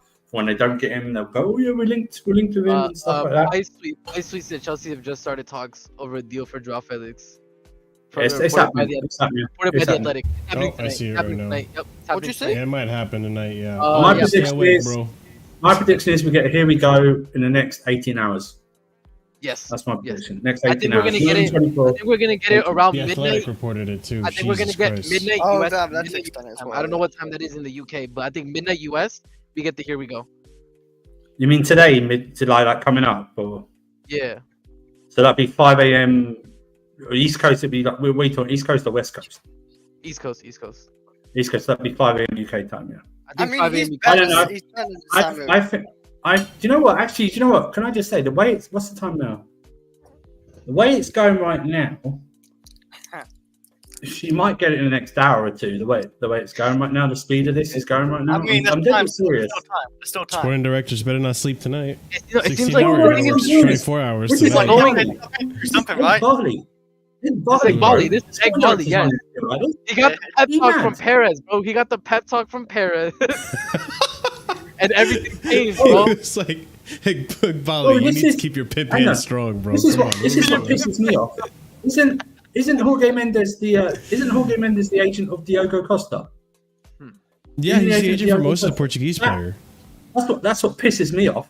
Fabrizio saying on playback that somebody saying that Alvarez collapsed potentially as well. Oh my god. Oh no. This is where things get like Fab is right? live. Fab is live on playback. Yeah. You know how pissed the Athletico fans gonna be, man, if they see this. Yo, how much Atleti are pissed because we pulled out. We said actually Samu, nah, bro.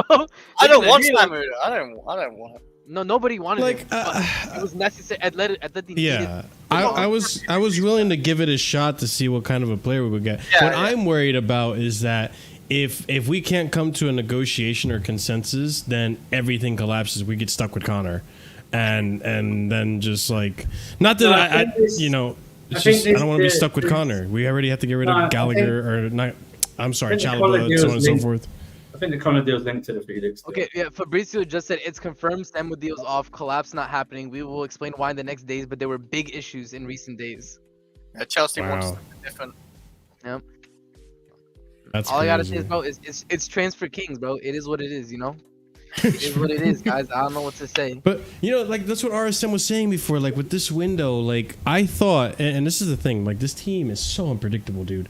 It's at one point I thought like, okay, clearly these guys want to just invest in youth and flip for profit, and that's the plan for making profit at the club and all this and that.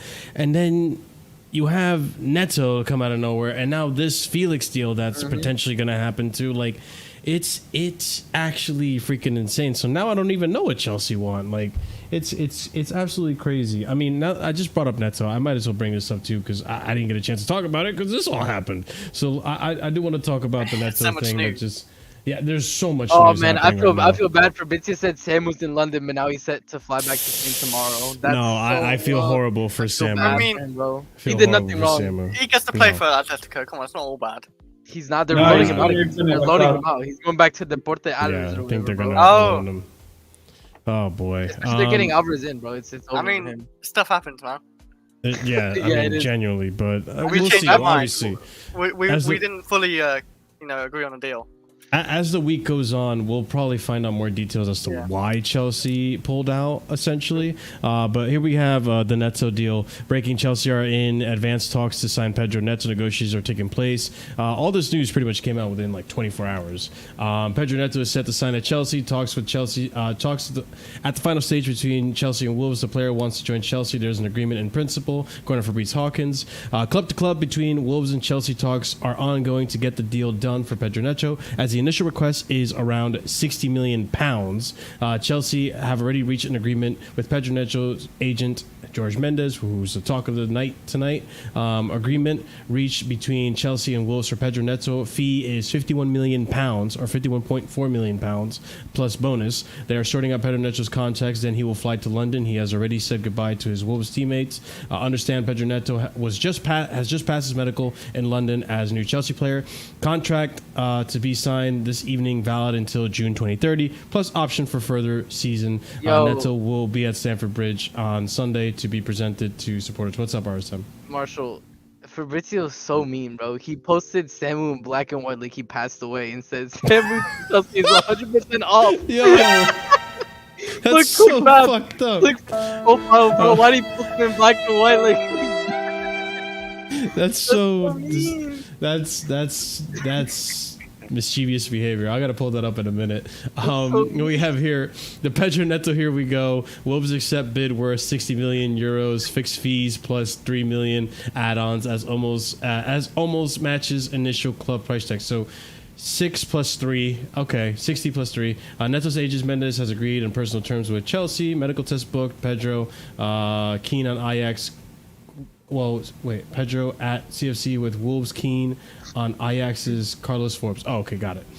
Chelsea worked on Pedro Neto for 2 months without their interest in the player being made public until a deal had been already agreed with Wolves and the player, which I think is great business for us. Pedro Neto can play on the left, which or the right, as well as number 10, which fits Chelsea's approach of the summer window on signing versatile players who are referred to internally as Swiss Army knives. I like this signing. Obviously, it does, it goes without saying, though, there is the worry of the injuries. He is an injury-prone player. But, his worst season was, 2 seasons ago, where he had the injury, was out for most of the season. Last season, he had a pretty good season in terms of availability. Yeah, played more games than Reece James. And yeah, essentially, I think it's a good signing. I think he's a good player. I don't know. What do you guys think of the fee though? 60 plus 3. It's pretty high. It's pretty high up there. I mean, he's a very talented player. He's a very creative player. The thing is, he doesn't get a load of G&A, but because one, he's playing with Wolverhampton players. He's not playing with amazing players around him. Wait, did I say something what? No. I just saw a tweet. I'll show you. Okay. I don't think I did anyway, but yeah. 60 million, it's a good deal for him. The only thing is the injuries, but in all fairness, if he can play 20 to 30 games a season, I'm okay with that. I'm still okay with that. And this is the thing. Listen, man, this is the thing is because there are not. Let's be honest. There's not a wealth of good wingers in the Prem. And let's be honest. True. If Neto was fit, he'd be 100 million winger. Oh, easily, yeah. So this is why the 60 thing, I don't mind it. Basically, I'm looking at it as 40 million off because of the injuries. Mm-hmm. So for me, Neto's a good signing. Asterisk, has a little asterisk there, but yeah. Mm-hmm. I think. So, go ahead. Well, Pies just tweeted that Chelsea owners and directors were very happy with João Felix when he was at Chelsea, which we said he's fine. He didn't leave on a bad note at all. But the deal never happened because they backed Pochettino, who didn't want him. João Felix is positive about Chelsea and his experience. He was very happy at Chelsea. We fly high, fly high. We all know. Listen, back to Neto, right? Go. Yeah. The only thing about Neto is obviously his injuries. Injury record, yeah. Yeah. So. What makes the João Felix deal a bit plus for me is that we do not have to play Neto every game, every minute of every game. Okay? No. Yeah. We keep Sterling there. Mudryk, you can go in the under-21s with Chalobah. I really don't care at this moment. Go. God damn. Hate you have got Nana Madueke and at the moment you've got Madueke. So Madueke on the right, at the moment you've got Madueke on the right hand side, although spoilers, I think we might get a bid for Madueke. But Neto is a brilliant player. He can play either side. Before his big injury, he was probably up there as 5 winners in the league. I saw him score a goal against Southampton. He just went through the entire team and just went like that. Arsenal were linked with him all the time, so don't let any Arsenal fans tell you, "Oh no, he's a rubbish player." Spurs fans wanted him. And I think Liverpool were linked to him and Man United were linked to him. So he's linked to all of it. Even last night it came out that said Man City tried to hijack him. So he's a quality player. I think it was reported yesterday we bid 3 times for him. Well, they finally accepted the 60 million euro swing. I've got no problem with that. Wolves have produced very good players, and he's one of them. He's only 24. Yeah, so it's right in there. He's 24. He's Premier League proven. It's just about making sure we can get him. We have got a new medical staff now, so yes. Let's see if last season was all Poch and the medical team and stuff like that, and let's try and get him through. But if we keep Sterling, you bring João Felix in, there's enough. Even in emergencies, you can play Nico Jackson there. We don't have to play this guy all the time. You know what I mean? Just get him fit, get him ready, play him in the big tank. My aim for that would be 25 league games. I said league games, not games overall, league games. 25 league games this season. Play all the big games, especially, and done like that. Don't play him in the Conference League until you get to the semi-final or final. Don't play him in the League Cup until you get same with the FA Cup. Don't play him unless there's a massive injury crisis. Don't play him whatsoever. Let's get him up to speed. The last 2 years have been madness for him in terms of. He actually started off really well last season. I think he got 9 assists in the opening games until he got the injury and stuff like that. But let's just do that. That's a very good signing. Very, very good signing. I'm pleased with that. It's one of the signings where we don't. I was when I got the Fab tweet and it went Chelsea notification with Chelsea. I thought, crap. What have we got to sign some Venezuelan kid now or something like that? Or what is this? Someone we're going to get in 2029 or something. When we signed like they've not even given birth to this player yet. We just signed him up to an 18-year contract or something like that. Signed an embryo. Yeah, we signed embryos now. Yeah, fully stored. Yeah, that's crazy. We're taking DNA from Messi and Ronaldo, and I'm going to make clones. Something like that. You know what I mean? 10-year contract. We would try that. Yeah, but it's a very good. It's a very, very good sign. It's a nice balance. Everyone's saying he can play both wings. I'm sure he'll try and play both wings, but I think he's going to play left. Yeah, so, I've seen him primarily play on the left whenever I've seen him play anyways, but he's versatile in that sense. He is good, but he can play his right pretty well. I also think... my God, hold up. Breaking right now. From Diario saying, although financial reasons were first stated as a cause for a breakdown. Oh, yeah, that's what I saw, Yeah, that's crazy. Real quick, the reality is Chelsea decided they would prefer Joao Felix. That's the part that blows my mind. We'll get to that tweet in a minute. Wait, is this all a smoke screen then, just to draw out Chelsea? I mean, it might be. It's a smoke screen. It's the most insane smoke screen I've ever freaking seen. Why don't we just go for Joao Felix then instead of make sure the Chelsea fan base lose their minds with this guy? For you know what I mean? And lose their minds is the right word, by the way. He was getting so much hate for no reason. They want to stir the pot. They want to be the most dramatic club in football, apparently. But bro, this is why, by the way, Fab, anytime we sign a fetus, he tweets about it, because at the end of the day, Chelsea in the transfer window is cinema. It is what it is. It really is. It's crazy. I mean, I think Neto is brilliant. Neto has always been problematic when he played against Chelsea. He's a problematic player for the opposition team, which is something that I think we need in that left wing. Sterling from time to time can create a chance, can be problematic, but Neto also does that consistently. The issue is obviously the injuries, but he can definitely create chances for you. Before he got injured last season, he was on a hot streak.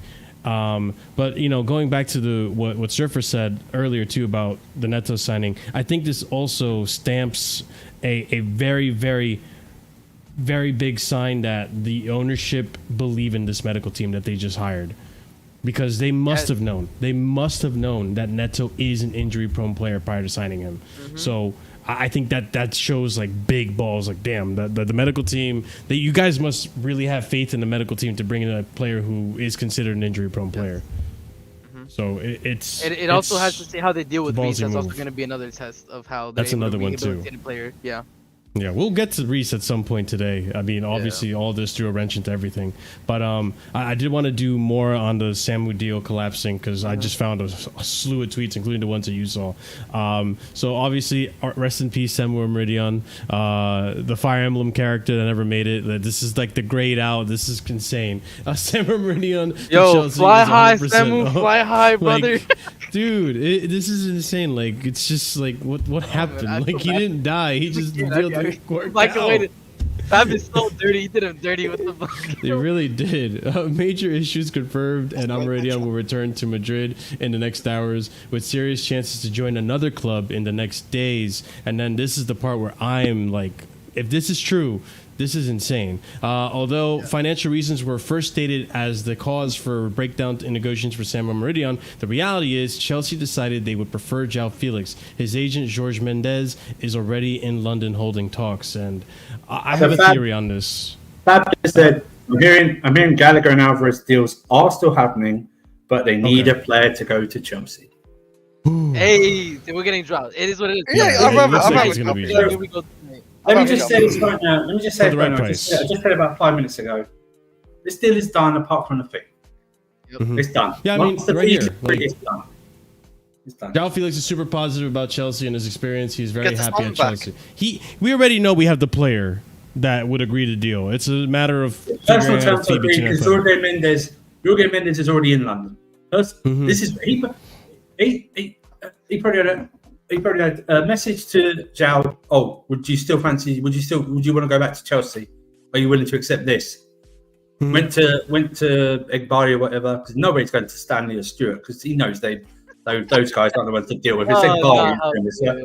You know what I mean? Egbari, what we was paying 160, 175. Let's go back to Athletico Madrid and secure the deal. It'll be anywhere between 40 and 50 million euros, and this will get done in the next 18 hours. This will be done. I can see it. Hey, Marshall, I gotta head out. I promised Ahmed I would be there, but yo, thank you for having me on, man. No worries, man. No worries. You have a good night, bro. The other tweet I have here is Atletico Madrid could sell João Felix to Chelsea on a permanent transfer. They're discussing in London right now. That's so it'll be a permanent deal. It's going to happen. Permanent deal. I really curious what the fee is going to be. By the time we have your next show on Wednesday, João Felix will be a Chelsea player. Yeah, Wednesday we're going to be back here with another show. He would have been a Chelsea player for about 48 hours.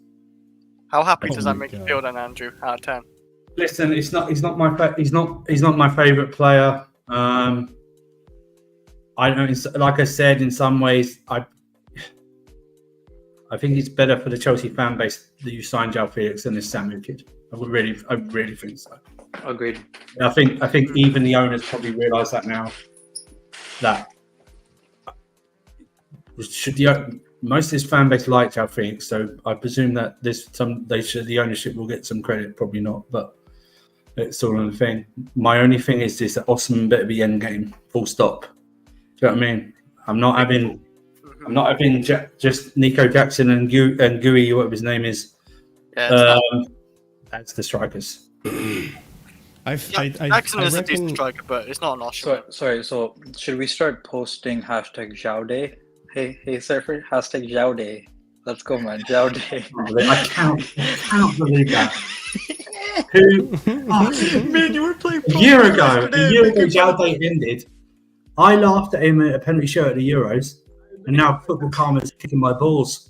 Right now, it's just come up in I remember Chelsea fans actually buying this T-shirt. Now it won't be wasted for them. Now it won't be wasted. That is true. Yeah, because people actually Noni's the number 11, isn't he? Yeah, and I literally forgot that we had João Felix at the club because that stint was so short. And but he got sent off. He got sent off, man. He got sent off. He got sent off twice. He got sent off, and because we got knocked out of the cup so early, you didn't see him, and then there was an international break. You didn't see him for 6 weeks. He didn't play for another 6 weeks. It was a long time. I forgot about that. It was a while. I do remember that. Yeah. I do like him on the ball and stuff. Like he's a great talent, but I just don't see where he starts. But like it's the end Chris, Chris, let me give you some advice. Do not see him as starting. He's a rotation. Okay. Yeah. If you get that out of your mind, it's probably not accepting of the deal. He's not better than Nkunku for that position. Yep. He's not better than Neto at that position. He's not better than Palmer at that position. If we get Victor Osimhen, he's not better than Victor Osimhen at that position. He's not better than Jackson. He's not better than Jackson on the bench. Yes, that's what I mean. At striking level, no, he's not. But like Creighton and stuff, I think. Now, if you look at this is a potential bench, right? I know it's mad, but you understand. But you can have, if you get Victor Osimhen, you can have, and everyone's fit and stays fit. You can have any options at the bench of a João Felix, a Jackson, a Sterling, and a Noni Madueke, just off the top of my head, right? As attacking options, yeah? My feeling is I think Noni Madueke might actually leave in the summer window. Or next window. That's a strong possibility. João Felix is going to be. Newcastle are really in for him, so I mean that's fine. I think they're going to try. They are open. They are open for that. I mean, I know one's there to take him, but Mudryk has got no place in this squad whatsoever. Yeah, I don't think so either. Yeah, no one wants him. It's looking really peak for Mudryk. No one wants him. We'd have, like I said, we have to take someone to take him. Carney's probably going to go, but they want like anywhere from 30 to 40 million euros for him. It's a profit reasons they bought him for 20. But like, let me ask you guys something, because I feel like this is how I feel. In an ideal world, if we didn't have to do this, because we're doing this mostly because we need Gallagher to stay there, I would just rather just not get Felix and just focus on Osimhen. No, but I don't think that's the thing is though. I don't think, in my mind, this like when we're going on Omorodion, it wasn't going to affect the Osimhen deal, and I don't think this will either. This will either. The Osimhen deal is separate. This is not. This is not. We've already got a player like Felix. See, I'm falling into that trap too. Yeah. Don't do that. It's a separate deal. Yeah. That's right. It you is know what I mean? It's a separate deal. So, I'm hoping it's a separate deal.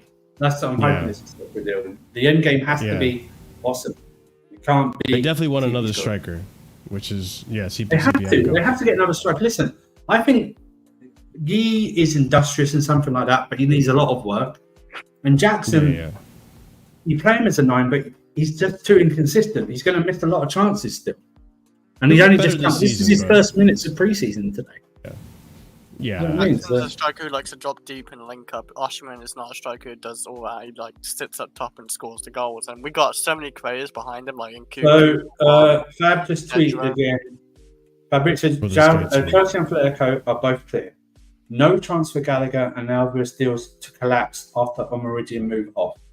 They want to find a new solution. Exclusive. Yeah, it's just the same thing. Okay. Talk to Noah's agent in London. It's the price. It's the price, bro. So it's okay. Essentially, it's still set in stone, but I guess for FFP reasons, they really want to get the sale through, just so that they're not fucked over in this. Well, not that they're really. I mean, financially, it could hurt them depending on what their FFP situation is, because they did need that sale. But and the same with the Osimhen deal is we only want him on loan. That's the thing. Yeah, because it would mess up our FFP as well. And I think Napoli are fine with a loan deal. It's just Osimhen's wages. They have to try and negotiate that. It's not what he's on, it's what he wants. Oh. How much does he want? Over 300? No, less than 3. I think he wanted less than 300, but he's on 200 something right now. I just don't think he's willing to cut his wages. Go around 200k and say you can earn more. No, I think that as well, but I don't know if they're going to. I think they'll go 200, maybe 220. I just don't think they'll go above that. And also, the loan thing is, I think we want an option. But that's not what Osimhen wants. I think he's fine with a loan. I think he's fine with a loan as long as it's an obligation. Exactly. He wants a permanent home, which. I don't know why. Are you going to say what I'm going to say? What? Because I was going to say, I don't know why he ever signed that contract, the new contract that Napoli offered him. That's what baffles me. Funny. It's because he's now stuck on that contract, and that's the thing that's getting in the way, is the contract. Otherwise, we probably would have bought him. I don't know why he just didn't put like a realistic buyout clause. That's the thing. That's the. Like just goes, okay, I'll sign this, but I want like a 70 million euro buyout clause or something like that. Something a lot more reasonable than 150, which is the initial price. I still think what we spent this summer, the reason we're going for on loan is because of PSR. Because we've already we're going to spend another 40 plus million pounds on a player, and we've just spent like 50 odd. We've done all this little things. You've got a frigging goalkeeper for 20 million and stuff like that, and Vega was 14 million, and who else did we buy? KDH was 35. Well, I'm glad you brought this up, because now we're bringing it back to what I intended the show to be. So, I mean, obviously, as the news breaks out, we'll be, talking about it. But, well, whatever happens with Felix, I mean, it's everything. What's happened? Everything is happening. But there are movements in the club that I like. It's impressive to see that we have still raised funds this preseason, this transfer window, I should say. Chelsea FC have raised £124.5 million so far this summer with the combined sales of Connor Gallagher, Ian Maatson, Lewis Hall, and Michael Golding. Then we have a few movements going on here. Chelsea's main focus for now, however, revolves around cutting the size of the first team squad, with sporting directors Paul Winstanley, Lauren Stewart said to be working 16-hour days to try to get through all the unnecessary work. Like Bali might put those guys in a spliff, tell them to work 24 hours to get this João Felix deal done. Paul and Stanley Laura Stewart are said to be working 16-hour days outgoing. Chelsea will remain one of the busiest clubs in the transfer window, as we can see today. They remain ready to react to the market should a place in Enzo Maresca's squad be freed up by an exit or an opportunity presents itself as a result of moves elsewhere. So yeah, that's happening now. Chelsea are aiming to sell or loan at least 6 to 7 senior players. Good luck with that. And yeah, so going on to what Surfer was saying earlier, so we got Anselmino in. This guy is confirmed. He's one of our loans to South America, to Boca again. So that's a loan that we're using up. Eddie Beach is another one, season-long loan to League One side Crawley Town. Then we have Selena, who I've heard, or even seen nothing of since last preseason. Gabriel Selena has signed in as new Barnsley player on loan from Chelsea. No buy option included, so he's still a Chelsea player at the end of the season. Bashir Humphreys will leave Chelsea in the coming days, either on loan or permanent. Leeds United and Burnley among clubs showing concrete interest. Bundesliga clubs also keen on England U21 international will try new chapter. As it stands, Chelsea prefer a sale. So I can see Bashir Humphreys going. This one's a pure profit sale. So decent amount of wages from that. Here's another one too. Chelsea are planning to loan Diego Moreira to a club in England this season. They are looking for a solution on a season loan, likely in the Championship, for Moreira, who is another player who we have not heard of or seen since last season. We have this one too. This happened. Chris, your favorite player. Official exclusive story confirmed. Alfie Gilchrist leaves Chelsea to join Sheffield United on loan. No buy option included in the agreement. We'll see how this goes. Championship, or did they get promoted? I forgot. They got demoted, so they are in Championship. Oof. You see? Oh yeah, my bad. So Fab just tweeted that if a bid, like Noni's there, but if a bid came in from Madueke, they would look at it if it was a recent one. And then he said Sterling. Sterling's going to leave if Felix signs. Surely would be expected to leave if Felix signs. How? How is it even possible? We can't. I don't know. That's the thing. I don't know. His wages are huge. Who's going to His wages are huge.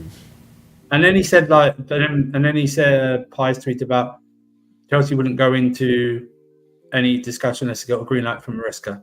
I don't think that's necessarily true. Yeah. You know what I mean? I don't know. I don't think that's necessarily true. But yeah, I can hear Maresca going, yeah, I wanted that Vega bloke.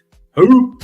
You know, do you know what I mean? Oh yeah, I wanted Omorodion. Yeah, okay, sure. Stuff like that. Yeah, cool. Yeah, I don't think. I just don't know how Sterling. I really don't know how Sterling needs. Yeah. They're going to want at least. I think Chelsea are going to want at least £35 million for Sterling and his wages. His wages are astronomical for $350 a week. Unless Man United wants him, he would have to take a pay cut. He would have to take a pay cut. Whoever comes in. I mean, yeah. Arsenal won't take 300k. His family's settled. No. But they can still live in London while he works for Manchester United, though. Like, that's still very possible. I don't think he wants to go up north. Like I said, one of the things he moved to Chelsea was that he wanted to move back to London. He can afford a private jet. Jesus Christ, man. He probably could, but I don't think he'd want to do that. That's the thing. You can tell the guy doesn't. You can tell Chris doesn't have kids. That's again, it's one of those I don't know, because it's okay. Wages aside, Sterling has stated he likes being in London. He specifically came to Chelsea because he wanted to move to London. There's only one realistically club who can get him is maybe Arsenal. I'm not looking at Tottenham since they just went Samu had a physical issue during his medical examination at Chelsea and did not pass the assessment satisfactorily. The player is already returning. So maybe two things can happen at the same time. We're getting confused. We're getting confusing information here. It was medical. Chelsea changed the contract. No, they didn't want Omorodion anyway. It was. I don't believe Chelsea. I think Chelsea wants to sign Omorodion. There's no way you get a player all the way in to do a medical just because you wanted another freaking player. I just don't believe that. To be fair, this could be Chelsea. To be fair, though, Surfer, we did forget how to email papers for Ziyech to go to PSG 3 times. No. I mean, that's so, like, I would say that's a different situation. That's totally different. No, that's totally different. We That's was not too even busy the trying to same get Enzo ballpark. across the line. And Yeah, that's not even in the same ballpark. That's You're not saying even the this same is a ballpark. player that we wanted. It's a player we That's why wanted. it's We different, bid 35 million. We got him all the way in. We got more than halfway through. He's not coming from Madrid. He came from Paris because he's at the Olympics. So he's just come back after helping Spain win a gold medal. And then I just cannot see like we did this all the time because we wanted João Felix. No, what happened is totally symmetry that Jorge Mendes is Pedro Neto's agent. The deal collapsed, and then he went, "You want João Felix? Yeah, all right, fine, I'll get João Felix. Yeah, that's it." He's better. But the other thing, too, what I think could have happened, because they're working on his Neto deal for 2 months, right? There could have been a situation where George Mendes was kind of trying to push him like, hey, you should also sign. Felix is still available, and I think you guys should sign Felix and not bring Omorodion. Like, because, the agent is going to want to do what's best for his player. He still has another player he has to get rid of, and he's trying to convince Chelsea to take him. Yeah, but even then, the João Felix one is going to be more expensive, even if it's by only a few million, right? Yeah. It's going to be more expensive. You've already put Omorodion in. You've got him as a medical. I think they were going to go through with this. What? Personal terms were agreed. We weren't doing a medical unless the personal terms were agreed. Traveled for medical before personal terms were agreed. But yeah, exactly. No one travels for a medical unless personal terms are agreed. Personal terms are always the first thing agreed, no matter what. The medical is just like you've agreed everything. So I feel like there's a truth somewhere in the middle, right? What if Chelsea found a way to get out of the deal by saying he failed his medical? Yeah, we lied. Yeah, but maybe they thought this is the thing. What type of injury is it? How long will he be out for? Do you know what I mean? We need to start. We need to start the Premier League as best as possible. Yeah. You know what I mean? We don't know if we're going to get Osimhen done until the end of the window. Yeah, I think that's going to last until the end of the window. We need a body in. We know this player. To us, he's a good player. He's been here before. He's not caused any trouble. We liked him before. But you as the agent's already here. That's half the work done. Let's do this. And like I said, it's just the fee. The deal is done apart from the fee. It is done. The fee is the ultimate issue. They want 50, we'll go in with 40, and it'll be 45. What an insane window this is becoming. I mean, I thought last window was a lot because of the whole Caicedo situation. This is absolutely wild to me. But yeah, I think you're right. Like, the fee is really all we need to agree on, and João Felix is here on a permanent. 45 is a good fee, by the way, because like I said, Neto. I would try to go for 40. But yeah, if we can get 40, that's even better, of course. But 45, it's kind of pushing it, I guess. But like, it's still a good fee for João Felix because he is a good player. Like you said, he'd be like literally rotation and like competition to like Pedro. Cole Palmer doesn't have to play every game either. That's another thing. This is true. Osimhen will have to play every game. When you say Nkunku sometimes, because Nkunku's been getting injuries too. So rotation is gonna be key for some of these players, and they're good rotation, good players to rotate with. So I am liking it for that. Much as I don't rate João Felix as a top player, but he's a good player. I will say. Yeah, I think Andrew knows that deep down. It's just so like I still am trying to digest it all because it's happening so fast and it really came out of nowhere. Like I haven't even had time to digest Neto yet. Like Neto actually did happen. Like he's at the club. Like we saw him today. He's old news. He's old news. Pedro now he's old news, and that was only 48 hours ago. I am very happy about the news though. Chelsea, what the hell? You're gonna drive me crazy. I mean, we're gonna get this every year. I feel we're gonna get heart attacks and like it's high so rates baffling. of heart rates and just like what's happened here, like crazy stuff. But that's the thing, right? Like you were saying before, I don't think he's gonna be brought into. Just hold me. Not even whole bench, but I don't think he's going to be brought in to play on the left. I don't think he can play on the left. As a 10, he'd be great. Like in Nkunku rotation, that'd be great. Or even you say it's been madness. You'd be rather talking about this than that frigging Belgian goalkeeper he signed and some of the transfers this week. Mike Pension or whatever his name is. Yeah, Mike Pension. How many goalkeepers we even signed this season? Too many. Too many, bro. I don't get it. I didn't see the point, but hey. Chelsea, but it's stuff like this where it just makes me go and scratch my head. Like, I don't understand this club. I don't understand what they're going for. Like, I know I sound like I'm upset about João Felix. Genuinely, I'm not. I think he is a good player. He just needs to be better at finishing, which he didn't do too well under Potter. But sheesh, like at least I'm glad that Gallagher is still going in the other direction. It does help the club. But it would be kind of depressing to see him come back. That'd be insane after all the news. Yeah, I mean, going back to Osimhen too, I genuinely do think that deal is going to drag until the very end of the window. Like that is. Yeah, because I think they will crumble. He's a lot of money on wages and price. Yeah, he's a big deal, and if Lukaku goes that way, and hopefully we get like our foot into that a lot easier, and just it'd be more smooth, like taking that deal anyway. So. Well, if you think about it, though, if you sign Osimhen on loan, the way hopefully like players click, and next summer you should only be looking at signing Osimhen on a permanent, fucking permanent, sorry, and possible centre back, one centre back. Do you know what I mean? Like that. That should be it. That should be it. I think the problem though is and more sales. Conte too. Conte plays a factor in his Conte. Oh, no. The thing is to get Lukaku out. No problem. But I think we're only going to want to do that with Napoli if we get Osimhen back. Like I keep saying, it's the wages and the obligation. I think the wages is for sure something that I think Osimhen will buckle on the wages at least a little bit, or at least make up for it in add-ons. Compromise. Yeah. We should just do like 25 goal bonus as well, like I don't know, like 250 something. But that's what I was getting at, Chris. I think what will be the tactic that gets this negotiation through the line is he will compromise on the wages, right? He'll do something where maybe with bonuses he makes more than what he currently makes in Napoli, and I think what's going to have to be added onto that loan is obligation to buy if we make Champions League. Yeah, or even just like, okay, so even if we don't make, we'll make Champions League, but we'll increase your wage even more next season because you've done your job.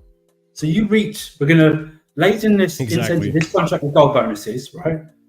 And then even more, we're going to increase the wage and still add the goal bonuses, maybe just drop them down a little bit, but they'll still be big. Yeah. You've done your job. That's why the contracts are incentivized. You want them more money. You don't want your wages to low or keep low. And get us into Champions League. That's why they're incentivized. They'll go up.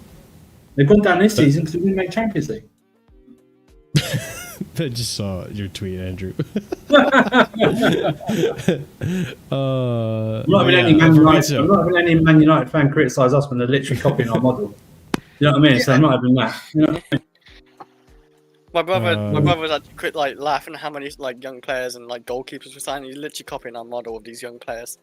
No, I think they'll go. I think Osimhen will be a player they're willing to go to 200 or just over 200 for per week. Yeah, I can see that. I can see them just. You should. For a striker, you should pay the biggest wages because they do the most important thing, and that's score goals. Yeah. 100%. I don't disagree. I'm worried because I do get where the club is coming from to an extent. Actually, I don't understand this club anymore. If I were to understand this club, I would think they want to avoid the high wages because they don't want to get stuck with players like Koulibaly. We got stuck with him we didn't get stuck with him. We got rid of him. We got lucky. We lost him like easily. We could have, like we still have the likes of Romelu Lukaku lingering in the club, Kepa lingering in the club. These deals offsets though with the players that they bought, at least 60-70% of them will never play for Chelsea. Yeah. And you loan them, and if they're good, you make whatever profit off of them. Yeah. Like all these goalkeepers we bought, like Starina and even like Petrovic, they're going to try and sell. They're going to try and get profit off him. You get Kepa off the books this summer. That's a huge wage off the huge wage off the wage for a keeper. 175k. You get Lukaku off his 350. You know what I mean? That's another big, huge wage off the. Again, Sterling off would be brilliant as well. That would like be a clean slate. But that's what I go back to. Where like we don't want to go back. It doesn't seem like they want to go back to signing these big players at big wages. I think the wages is more so the issue, not so much the fee. Because we're willing to pay Neto the fee, right? Which I mean, I guess he's worth it, right? To an extent. I feel like we could have 3 times for him. So yeah, they finally Bardi bid 3 times for him. They finally settled on some weird like 51.4 million plus 3 million. It's all in euros now, isn't it? So it's like 60 million plus 3 million. So it's stuff like that. And which is fine. I think they finally figured out what the wage structure was going to be. And I think because that seems like the biggest thing, right? Is figuring out the wages. I think the fee, they negotiate the fee and they'll pay a decent fee. We've seen now that they're willing to pay £60 million for what is £60 million, right? Or 60 million euros for a Neto, which I think is a relatively high fee. They're going to give wages. They have a structure, right? My belief is 150k is top mark for people who, when they buy them, are who they think can be a good player, right?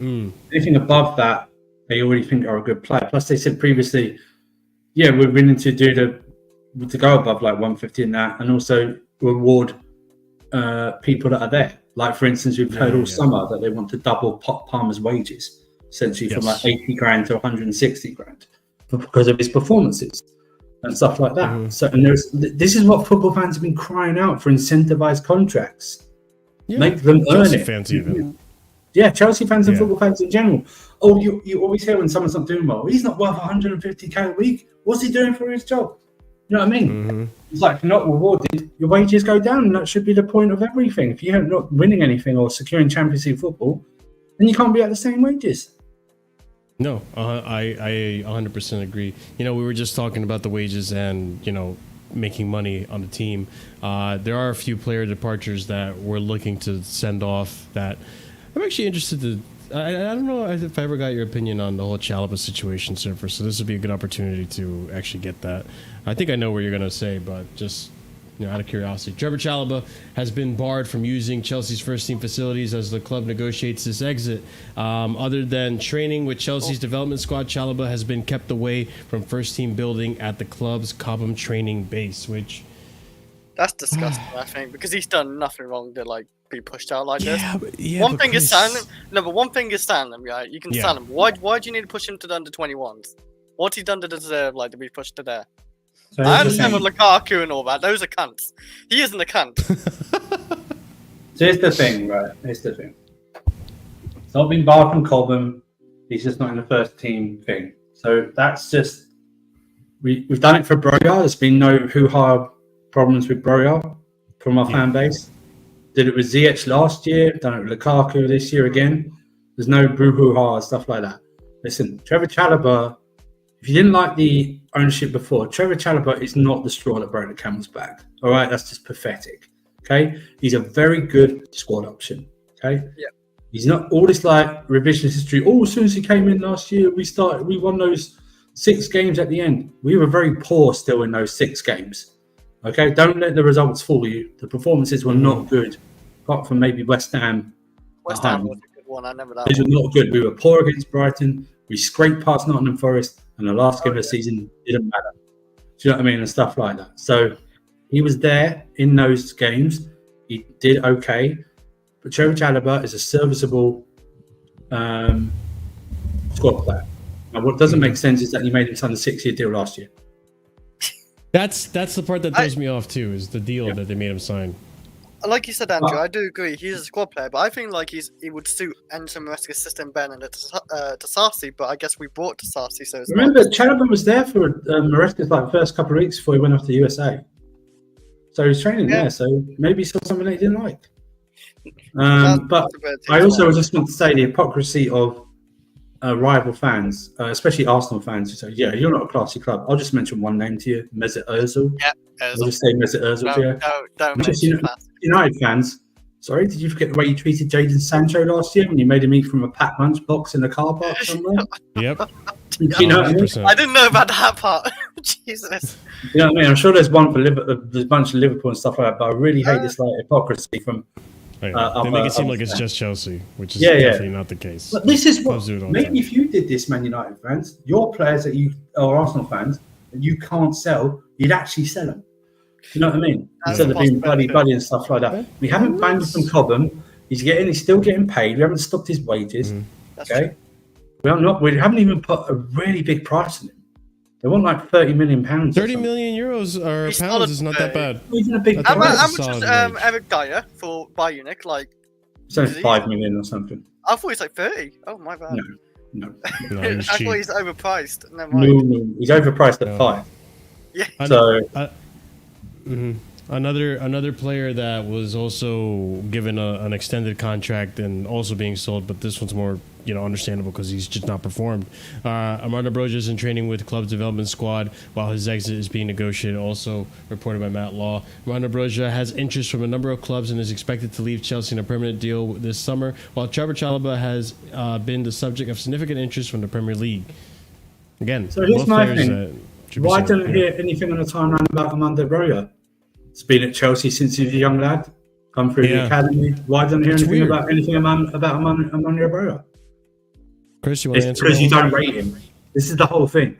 This is the whole thing. It's nothing to do with how the club's treating a player. It's that you don't rate him. Yeah, no, 100%. This is it. This is all it is. This is all it is that you rate the player. That's all it is. Nothing to do with how the clubs. Nothing to do with how the club's treating him whatsoever. It's all about how you rate him. No one rated Chalobah. You wouldn't be hearing anything about Chalobah. Why? Chalobah's got the same story as Broja. Mm-hmm. You know what he I mean? does.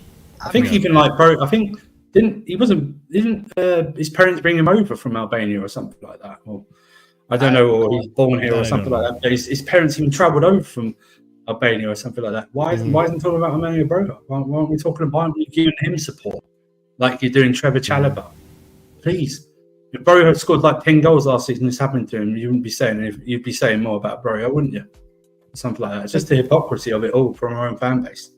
I think what annoys me most about the Chalobah situation is that I don't think Chalobah's a bad player. At no point do I think he's a bad player, but I feel like people have such a recency bias when it comes to Chalobah.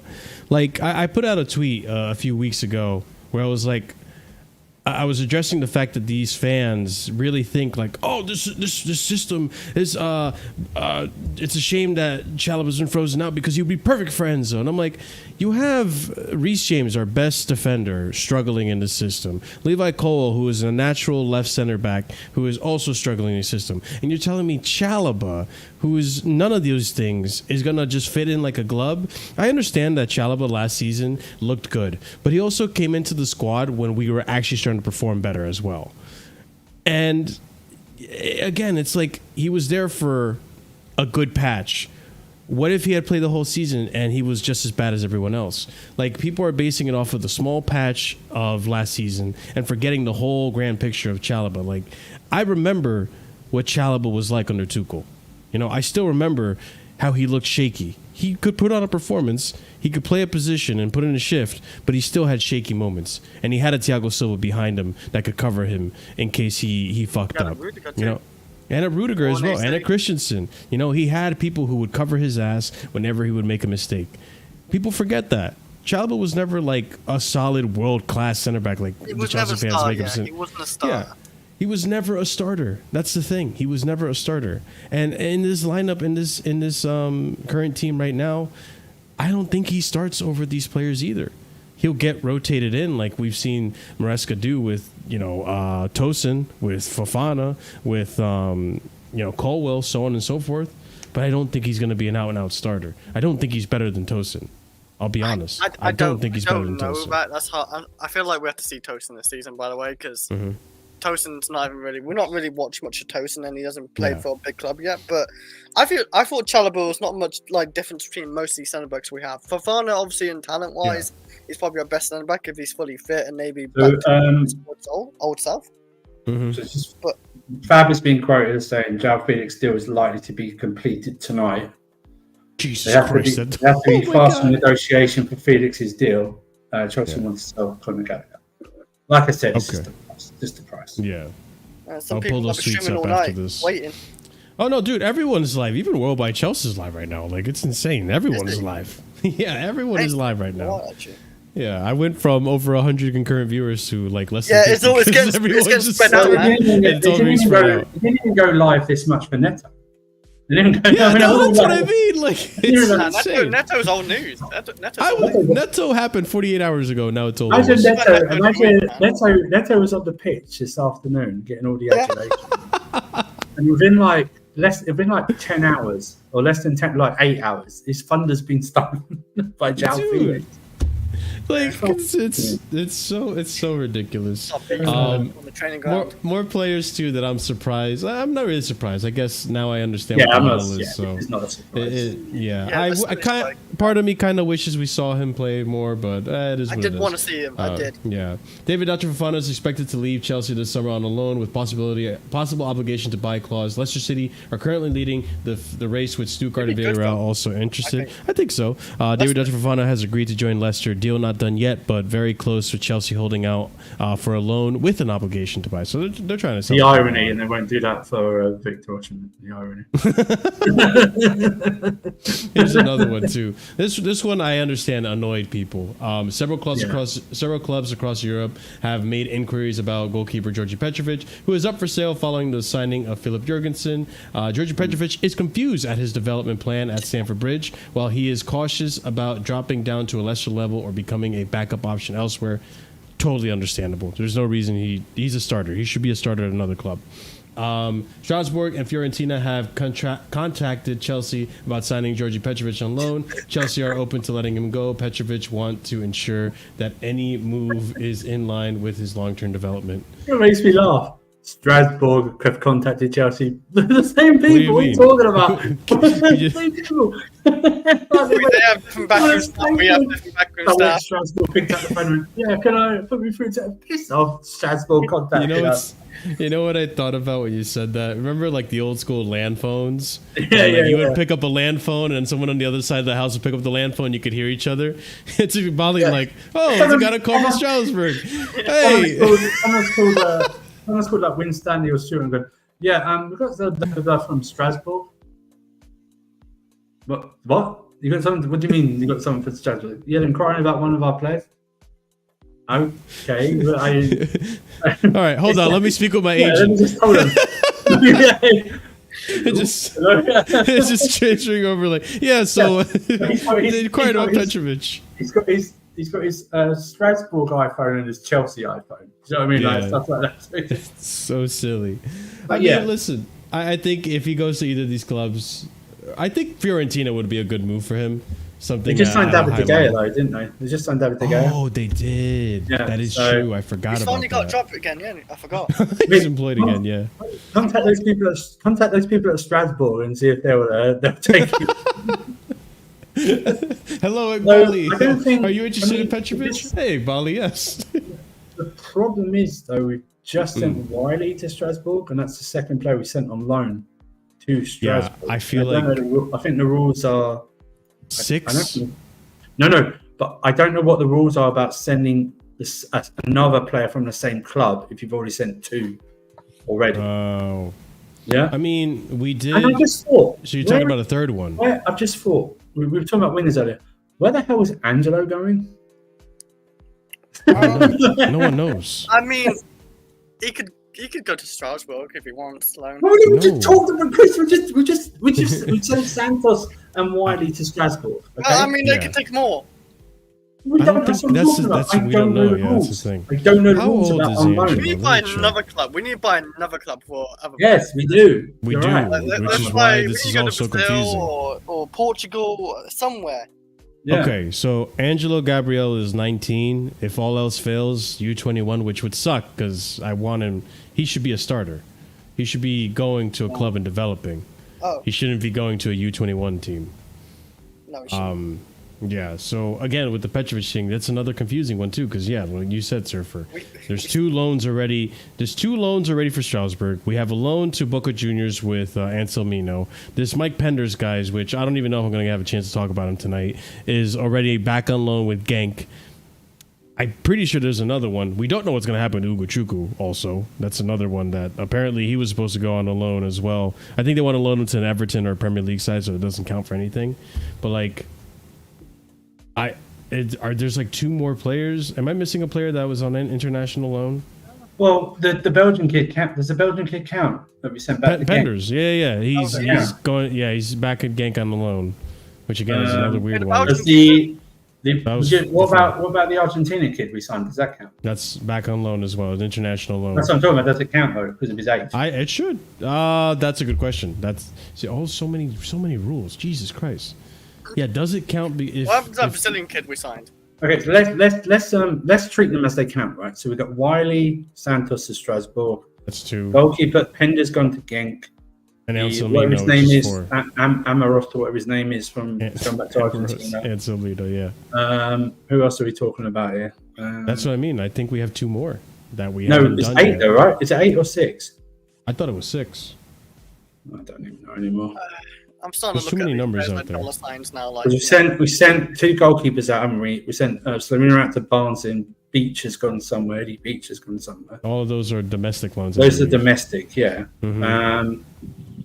We're probably we're trying to sell Humphreys, right? Trying to sell Humphreys, Dacho Fofana, and those are all domestic. Those are all domestic. Anyone else I'm thinking about? We're gonna run out of clubs to domestically loan to. That's why I think they're going to try and. That's why you're going to see. Unfortunately, I think you're going to see Chukwuemeka sold. That's unfortunate. I think if the bid comes in for Noni anywhere of like 45, he'll go. That'd be good. I think Chilwell's done. Chilwell's done. Enzo basically said Chilwell's done. Oh, he's gone, but I think Vega did himself a world of good from what I'm reading in this game. He came on and looked very solid. He did look. I don't know. Given the midfield options, though, I don't know if Ugochukwu is going to go. He looked good in preseason as well. I would keep him. I would keep him as a backup. I was just looking at the options, and really, it's KDH, Enzo, Caicedo, and Lavia, right? And then there's who else after that? There's only really Ugochukwu. I think he stays. He might. I think he stays. I don't think he looks bad. And I don't think he looks bad. He's been looking pretty good. Lavia's only just come back from injury. Yeah. Caicedo and Enzo have had only a few weeks off when it comes to Copa America stuff and everything like that. KDH is just getting settled in. Yeah. We don't know if we're going to play 3 or 2 in midfield, given that, And Kunku in that 10 position as well. Basically signing another 10 as well, in terms of João Felix. Yeah, that's another one too, yeah. So, people keep like, oh, you got a big squad, but we got Club World Cup at the end of the season. Yeah. That is true. This is very true. Ugochukwu is very unique to most. Basically playing football for 10 months. These players are playing another 10-month football. Yeah, we need players. We need more. We had a bad injury. We need 4 keepers. You know what? We need the 4 keepers. But like, I like the idea of keeping Ugochukwu because we'll play next 10 months. We need the I like the idea of keeping Ugochukwu because it gives us a backup for Lavia in case anything ever happens to Lavia and we need to rest him. And he's used him quite a lot. He's used him more than Carney in preseason. He's played every single preseason game for majority of the games. So I wouldn't be shocked if he's kept.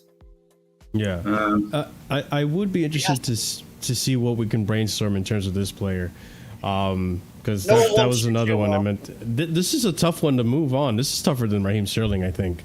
Ben Chilwell's wages and price tag are stumbling block for a potential sale, but Chelsea will consider selling him for the right price amid doubts about his stability and Maresca's style of play.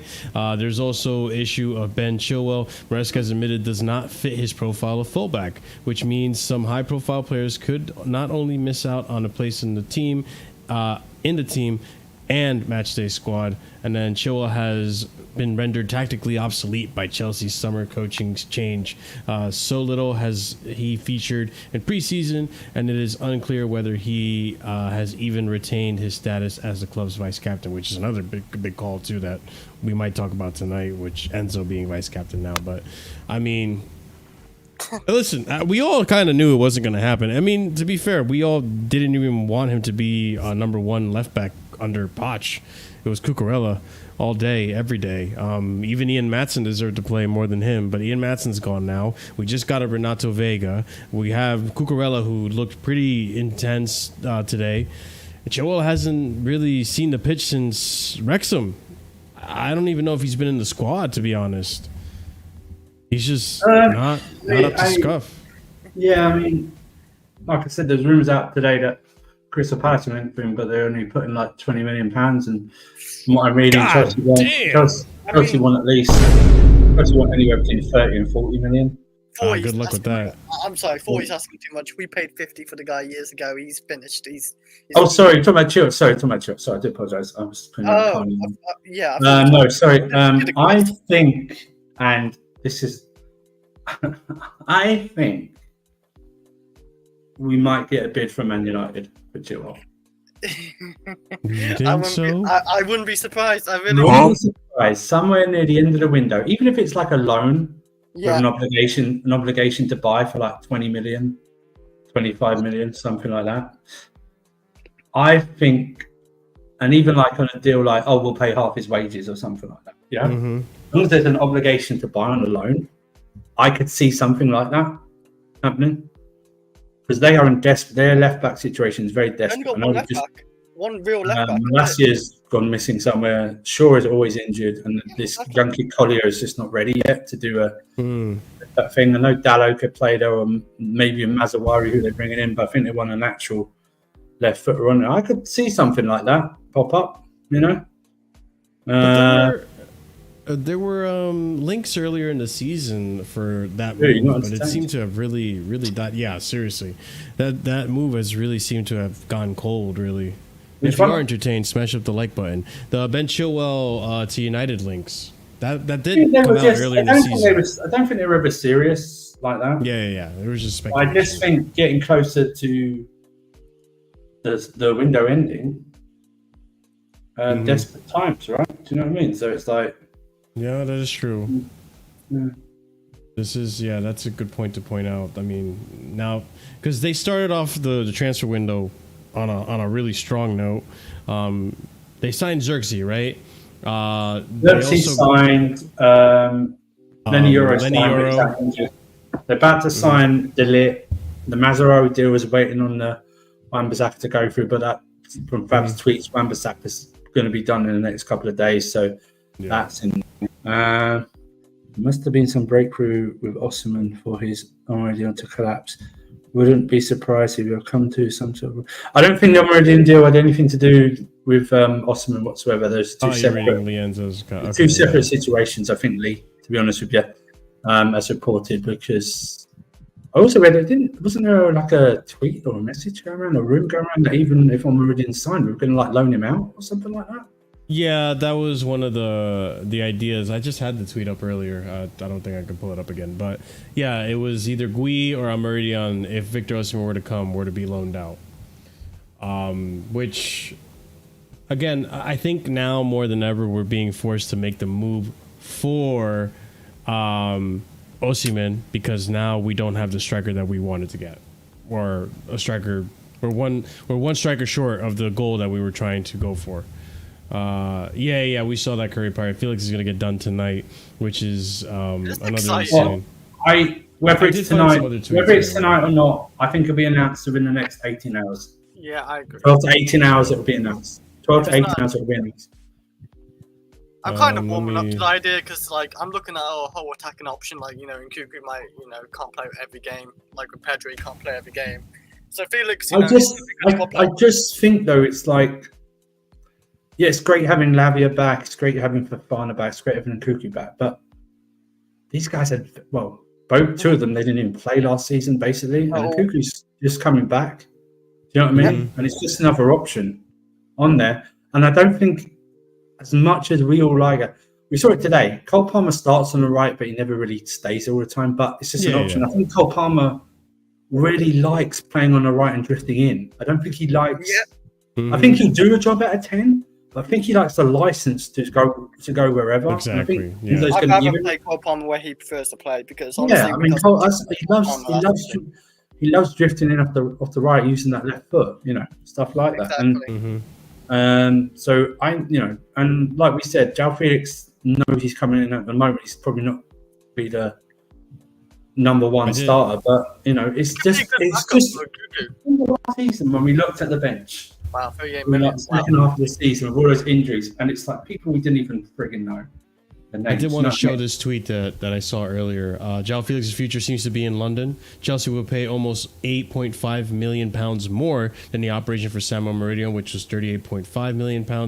Last year, he wanted to return to Stamford Bridge, but Pochettino rejected him. And then the latest here, Aston Villa were preparing an offer of just over €50 million for João Felix. His future seems to be in London, with CFC set to pay nearly $10 million more than they did for Omorodion. So €55 million apparently. I mean, they should take it. They should take it. If they want I money, I forgot Villa was linked to this guy. They was, weren't they? But I think that's real credit João Felix. It's an easier thing for him to go to Villa. He would start for Villa. True. He would start for Villa. They're in the Champions League. Yeah. He would start, but obviously he doesn't see Villa like. Maybe he just thinks that Villa are only in Champions League this season. Do you know what I mean? Like, it's still a possibility they sort only be this season. They might get obviously, Newcastle. Look what happened to Newcastle. We're stuck with so Mudryk. For this one, I don't care about Mudryk whatsoever. I don't care. He can go away. Sterling, there's reports he might be moved on. I think that's easier said than done with Sterling. I really do. I think you're going to see Carney definitely move, and I think there's more chance of actually Noni Madueke going than Sterling. I think Noni Madueke is easier to move. There's a market for Madueke. There's no market for Mudryk. None. No one There's wants a market Mudryk. for Carney too, and Carney There's has a a market £40 for any million player release who's clause. they have something about Mudryk. We're trying to find that. Mudryk's trying to find it. He's trying to find it somewhere, but no one wants Mudryk, and I think we wouldn't even accept like anything lower than 40 million for Mudryk. I feel Mudryk's like contract is so complicated as well. Yeah.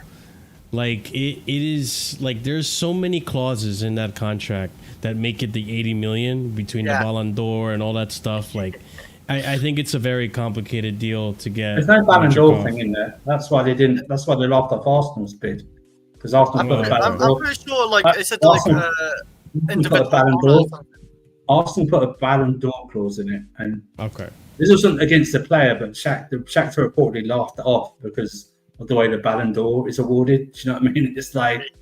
Yeah, of course.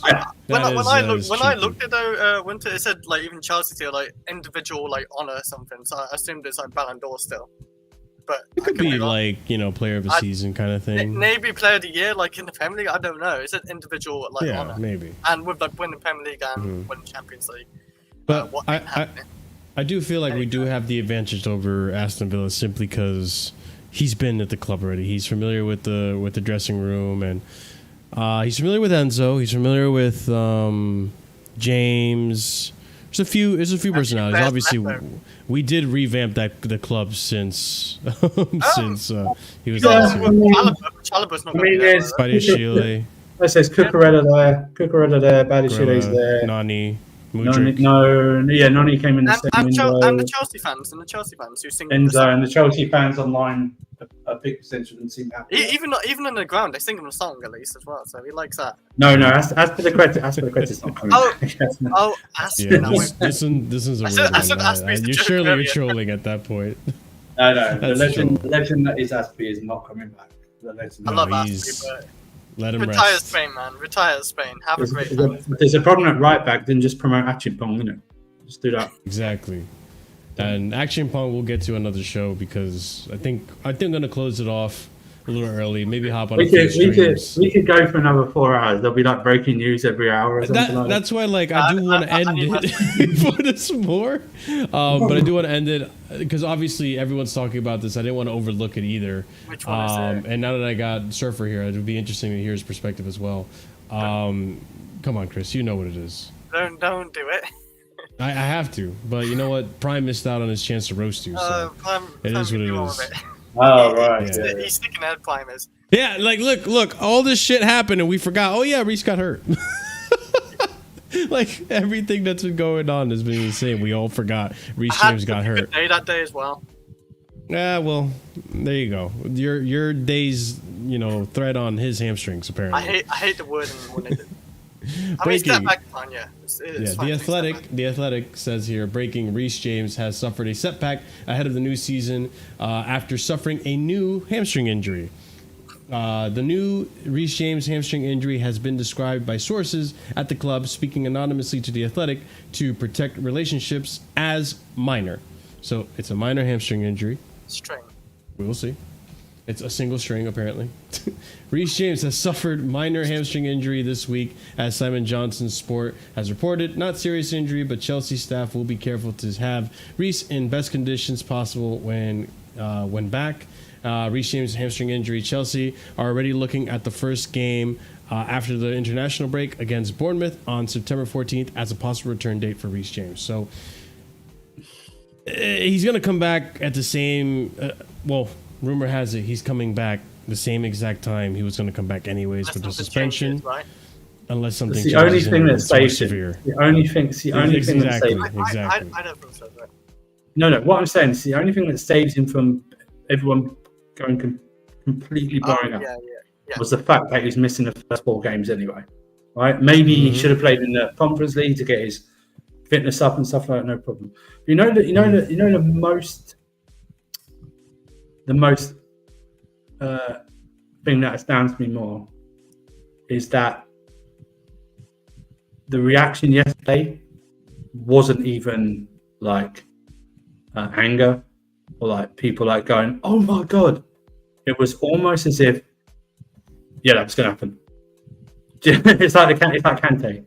Yeah, it's going to happen. Yeah. And also, we've got Gusto. Maybe like this is recency bias. Look, I just said 5 minutes ago from Achimbong. I'm saying this right now. Gusto should be perceived by everyone as the number 1 first choice right back at Chelsea now. He should be perceived. Reece James, when he's back, is a backup, and he has to prove his fitness. Yeah, Reece, 100%. I don't care if he's club captain or whatever. I don't care. He has to prove himself. That is Gusto's place. Gusto is our right back. He really is. Does not deserve to lose that place when Reece James is fit. Don't care what anyone says. Gusto is our right back. So, if Reece James is on bench, right? How does Reece James really prove that? Like, stay 10 games, coming off the bench and being fit still. How about stay fit in training? How about that? I mean, yeah, that's fair. This isn't even a game. This is training. So, what you saying? 10 games to 8 games or whatever. How about going 3 months without being injured? How about that? That's what I was saying earlier. I don't look at this as I look at this as a minor strain where it could happen because he had that surgery. He's been out for a good while. But he shouldn't be getting. The problem is he had surgery to fix the hamstring. He needs to fix it, but I don't think it's 100% fixed it though. That's the thing, though. We don't know which hamstring it is. I think it's supposed to be a long-term hamstring. That's what. But with Reece James's injuries, I never put on Poch because he was injury prone before this. Yeah, I don't put on him and Chilwell. I never put on Poch or the medical staff because they were injured for at least 2 seasons before that. Yeah, of course. He should be also. He should have his contract restructured. He's going to pay as he play. I don't think. I know they're not. I know they can't, and they're not. Legally, you can't. Or if he doesn't play the required games this season, we should sell him next season. Next summer. That's where I'm getting at. So I was telling Chris before we started the show, if he is unavailable for more than 25% of the games this season, that includes all the games. Okay? I mean, that's fair. I think at that point we got to start discussing, and people are going to say, "Oh, pure profit." No, I think we need to actually have a legitimate conversation of moving on Reece James because he cannot be relied on at this point. And correct me if I'm wrong, Andrew. This could be recency bias.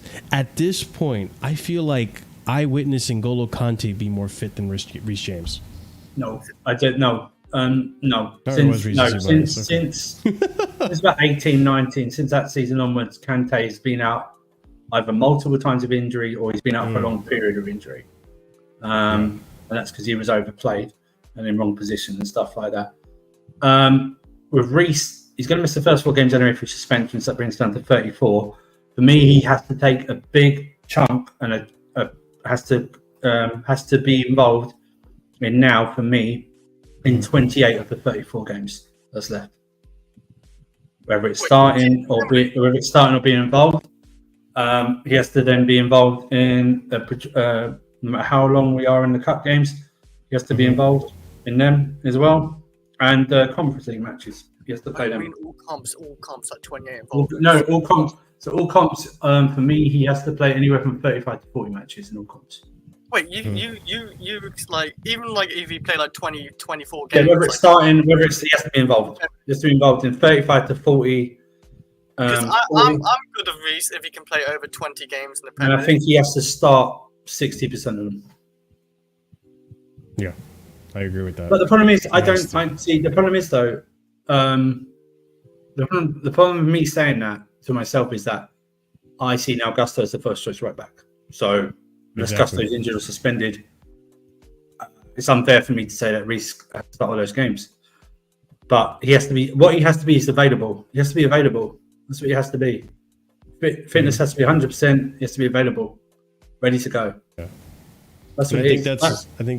And that's the sad point about it. Is that everyone expected this. It's like an all-team bomber, like a Reece James injury bomber. It happens all the time, and I feel sorry for him. I feel sorry for him. I really do. I want to see him play, but for me, he's no longer involved in the best right back conversation. No, he can't be. He's not. It's just not available. Gusto's involved in the best right back in the league conversation, and even rival fans will tell you that. Mm-hmm. Yeah, exactly. Gusto was in. Yeah, but Gusto was injured. I said, yeah, because he was overplayed. Because Reece was injured. That's where. Even when he was injured, it wasn't that long either. No, it wasn't out for very long. That's what I'm saying. You promote Achipong right now, and you tell him you're going to be part of our. At the moment, yeah, you might see yourself as a third choice right back, but at the moment you're part of this squad. Definitely a backup for Gusto for the first month and a half of the season, or first month of the season. You're there, and we'll go from there. I don't think he'll have an issue with that. No, Reece James has to prove himself to everyone, to himself, to his teammates, and to us fans. The problem is, number 8 is now captain, which I'm not happy with. So, well, he should be captain. I did want to get onto that actually real quickly, since we were actually. I think Cole Palmer should be captain. By the way, all I want to see of Reece James, and I would happily keep him, is just do a massive improvement from like the last 2 seasons. Like play over 20 games in the Premier League and go from there and see what the next season holds up from there, because he's been really bad of injuries the last 2 seasons. He's played 10 games last season. The season before that, he played 12. It's been very low numbers. I want to get past and improve from there. In the Premier League, I'm just talking Premier League only. I'm talking. This is it. This is it for me. I'm sad to say this is it for me. This is it for Reece James. It's this season. And if he doesn't hit the amount of games that people think that he should, then they should think about selling him. And especially if Achipong does well this season, his brief appearances, then I'm happy to go with Gusto and Achipong as the right backs. And Reece James, you know what? Reece James, this league might be too much for him in terms of physicality. Maybe Spain will be good for him. Do you know what I mean? Go over there with the hot weather, stuff like that. Do you know what I mean? Good for him, stuff like that. You can play for Real Madrid or whatever. It's not really hot. They're not really going to be they're not really going to be taxed or something like that. I think it's sad. I don't want to lose him. Like, disappointing. Really good price. Like, I feel like it's fair, 17 million. If he doesn't play as much at Chelsea anyway. I think if they come in with 50, you take it. If he plays less than 20 games, I'll maybe be happy with that. But like, if he plays over 20 games, I won't. His injury record deems him he's not worth 70 million. He's not worth it. Yeah, I mean, that's the tough part. The thing is, I'm fine with like if he can play half a season because we've got Gusto and we can maybe interchange it and maybe Reece just gets less and less injuries over the years. That's why I don't look at this too deep because I know how good Gusto is. Gusto is one of the best right backs too. Lee, someone will pay 50 for Reece James. Yeah. I mean, 50 for Reece. Yeah, I'm not questioning that. I'm just saying like we can try to boost it to 70, but. I just don't want to lose Reece James because I know how good he is. And the thing is, James, he's on a big contract. Yeah, he's on 250. But like the thing is with Reece, when he comes back from injury, even last season, right, big injury, how good did he turn in the first game? That's he played? fine. And then he got injured. That's what I like about Reece. He recovers so well. We need a player like that to be available. He doesn't recover. He got injured again. No. I mean, not the recovery. I mean, recover like form-wise. He's hitting it straight off like from the he maintained his form. I get what you're saying. But you mean no? He didn't retain. No, he didn't retain his form. He didn't. He's putting a cross for Nico Jackson. That was it. No, come on. It wasn't just a cross. Okay, name me what else he did in that run. No. He on the ball, he was looking good. On the ball, he was good. He was getting past players. Yes, he was running past people. Against Brighton, he stung because that's where he got suspended. What games did he start? Apart from Brighton, it was Brentford and Brighton, wasn't it? No, he came on. He got sent off, and he came on. I mean, I just remember the first game he came on. He was doing fine in that game. He saved Chelsea 3 points as well. Like in that game, I remember that. Okay. He made a good cameo when he came back, so I mean, made an impactful cameo. Like, if look at Fofana right now, he's a mess right now. He ain't getting to any form. He getting what? Fofana, Wesley Fofana. What about? Like, he's not himself like completely like Reece James. Reece James got back to his old self pretty quickly. Fofana hasn't. Reece James is already different injured. Injuries though, yeah. Reece James is already. Reece James had injured too. Reece James had a surgery that was supposed to correct his hamstring issues. Yeah, and he's got a hamstring injury. He's got a hamstring injury already. Wesley Fofana is coming back from an ACL, having not played for over a year of competitive football. I mean, an ACL is different. It's worse. Yeah, it's worse. Yeah, I'm not gonna like disagree with that because it is, and I'm dealing with an ACL one right now. I fucking hate it. I've been out for so long, but it was he played against Brighton and I'm betting you right now, Wesley Fofana will play more games than Reece James this season. Wow. You reckon? Yeah. I'm trying to think. I can see it. I won't put my money on it or my house, but I can see it. It's a close one. I feel like Reece can play over 20 games in the Premier League. He's got to prove it. He's not done it for 2 years. Do you think he played less than 20? I don't know. I'm just telling you right now, if Gusto's fit and not injured, Gusto's our right back. I'm sorry. Gusto's our right back. The problem is Reece James doesn't have... The problem for Reece James is now there's an adequate, even more than an adequate player who can play there. Yes. That's just, it's not an Aspi anymore, or putting a centre-back like Disassi there, or something like that. It's Gusto. And even more worrying for Reece James, there's Achimpong there as well. That's even more worrying for Reece James. 100%. I'm telling you right now, actually, do you know what? I'm memorizing. Reece James is done at Chelsea. He's done. He's done at Chelsea. They're going to try and put him in or something like that. He's not the same Reece James anymore. I mean, the season's got Tower. Not the same Reece James anymore. He's already got a hamstring injury, minor or not. It's a hamstring injury, and it's best. And we're asking him to be one of our best providers by bombing up and down that wing. Not a chance. I am definitely willing to give it until he comes back to see what happens. Because if it happens again, I'm fully on board with what I'm ready to sell him. I'm ready to sell him now. If someone came in now, I'd sell him. So you don't take him back in? I'd sell him now. I think he's unreliable. Did you was you going back him last season? Or you did you thought it's just done last season? You just said there's no point keeping. I said last season when he had his surgery, I said that this season upcoming, he needed to stay injury free. Not like little knocks or something that can rule you out for a game. I'm talking like something that wouldn't rule him out for several weeks, and this is going to rule him out for several weeks. At the moment, we don't. They stay minor. I don't know how they can say it's a minor hamstring injury when he's had hamstring injuries in the past, and he's had major surgery on it to fix his hamstring. But I read on it. This is Kante all over again. Yeah, just for a younger player. Remember Kante had that surgery to fix his problem? Then he got injured within like 3 games, and then he left. He was like, "Ow." The one thing I say, I don't know if that's better or worse, but the one thing about Reece James, he is a lot younger than Kante. So that's worrying. I feel like that's worse. That's what I mean. It could be worse because he's younger and he's getting these big problems now. He's only supposed to get worse injuries getting older. His body's breaking down at 24. Yeah. It's not going to get any better. It's not going to get any better. What's wrong with Sturridge again? It wasn't hamstring, was it? Who? Sturridge. I just wanted to remove Sturridge. That guy was talented and he always got injured every year. Oh, I really don't want to lose Reece James. You know how much I don't want to lose. I understand if he plays less than 20 games. I understand if he goes. I understand. Another thing about Reece James not being in a team now is that this is essentially going to be making Enzo Fernandez the captain of the team, which I think he can be a good leader. Obviously, the whole scandal that just happened over the preseason was not a good look. I did say when that happened, I want to see actions. I want to see how he steps up. I want to see how the club receives him.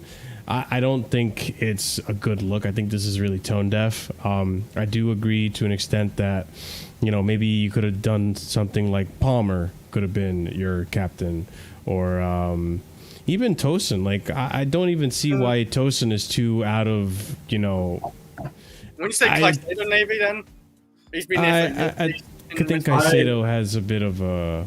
I wouldn't even mind Sterling. I would have Palmer as captain and Caicedo as vice. That's what I would. Yeah, I wouldn't have even minded if Sterling got the captain's armband. I don't think he's a great captain, but he's got the experience to back it at least. We've seen him wear it a few times. I'm going to shoot off now. I'm just gonna... Yeah, go ahead. So, but make sure you like the video, guys. Of course, people. This is now consistent videos that are getting a lot of views on this channel. For, so you know what I mean? Of course, man. But we need to make sure you subscribe as well, because Marshall wants to do the 3K party as soon as possible. There's stuff happening. Do you know what I mean? Get to 3K and there'll be. Even Surfer doesn't know about it. There's a lot I don't even know about it. So there's a lot of big things happening at 3K. Chris knows about it, but he's forgotten about it. That's the problem. That's probably what it was. Yeah, Chris, I told you yesterday. Oh yeah. All right, guys. I will speak to you. Big up, Surfer. Thanks for coming on. I might actually go on to. I'm going on to Ahmed's thing. That's what I'm done. Yeah, I might go to Carefree Lewis after this if he's still on. All right, but I'll see you, man. All right. You missed it. It's over. Yeah, you missed it, man. I waited till the very end, but you missed it. Next time. Because I'm closing out now. But yeah, I mean, how do you feel about the Enzo captaincy? I kind of want to just laugh and just think how stupid it became, because like we talked about him being banned, right? For 5 games, 6 months, punishment. Instead of punishment, he's given the armband, and we kind of knew he's maybe gonna be future captain before the whole incident. Because he was getting vice captain. Even vice captain, I think he's given vice captain. I'm pretty sure before, like if Chilwell wasn't on or Chilwell was nowhere around. But I don't think it's the right move for PR as well. Like, not this soon. It's too close to how he's what he's done. Yeah. And you imagine, a lot of the players he's captain right now are French. Like French players, so you got a lot of French players who pissed off. I think a lot of it is too listen. We don't know what happened behind the scenes. As far as we're aware, we were told everything is settled, everything is fine. Okay, and it doesn't seem like the players are throwing a big hissy fit about it. I don't think Reece is dumb enough to actually give him the captain's armband and be tone deaf about the other players' feelings about it. I think it was a consensus. And they must have agreed. I remember when you spoke about it as well. It seemed quite they sorted things out anyway. Let's say that. Yeah. But the thing is, even when he's playing, it doesn't look like there's a bad energy with Enzo. No, exactly. That's what I'm talking about. What I've seen, it's not like a bad energy, and that's what I'm saying. If the players can move on, we should move on. Honestly, he did about the French players. He didn't. I just say he did about the French players, and obviously it's wrong. He didn't think it was wrong, but he got told it was wrong. And he did apologize for it, obviously. So. I know. He's the only one. Yeah, no one in Argentina apologized but him, but I guess these scumbags.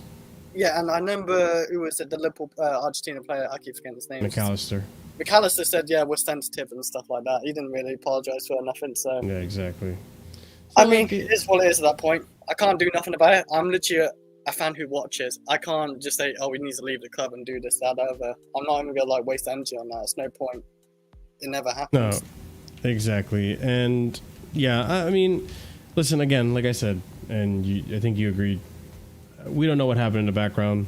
I don't think the club are dumb enough to make this decision and be completely, unaware of the other clubs' feelings about it or the other players' feelings about it. So it's just one of those that we saw it coming. We saw it happening eventually. We just didn't think the timing of it would be now. That's the part that gets a little silly. So it is what it is. And yeah, we're just going to have to see what happens in terms of how the players react. And especially now that Reece is out, he's going to be essentially the captain of the club. But yeah, it's, again, I'm not too pressed on it. If the club thinks it's okay and it's appropriate, if Reece James thinks it's okay, it's appropriate, and I do trust Reece James' captaincy, so be it. It's judgment. Yeah, exactly. So be it. But ladies and gents, I'm exhausted. Under 3 hours again. Under 3 hours. It's fine. We just barely made it, but like, oh my god, I'm exhausted. That was a stream. A lot of timestamps I gotta fix now and do because so much just happened during that stream. It's insane. Sunday nights here at Casually FC. Never a dull moment, man. But all right, ladies and gents, we're gonna go ahead and raid out to the homie Carefree Lewis. I'm gonna see if I can actually join the stream because this guy's been doing 4-hour streams from time to time and stuff. Like, I might see if I can join in too. Until the news is done. We'll see because there's more news coming out, man. Ahmed just achieved 2K, so big up to Ahmed for achieving his 2K mark. Congrats to him. He's on right now as well.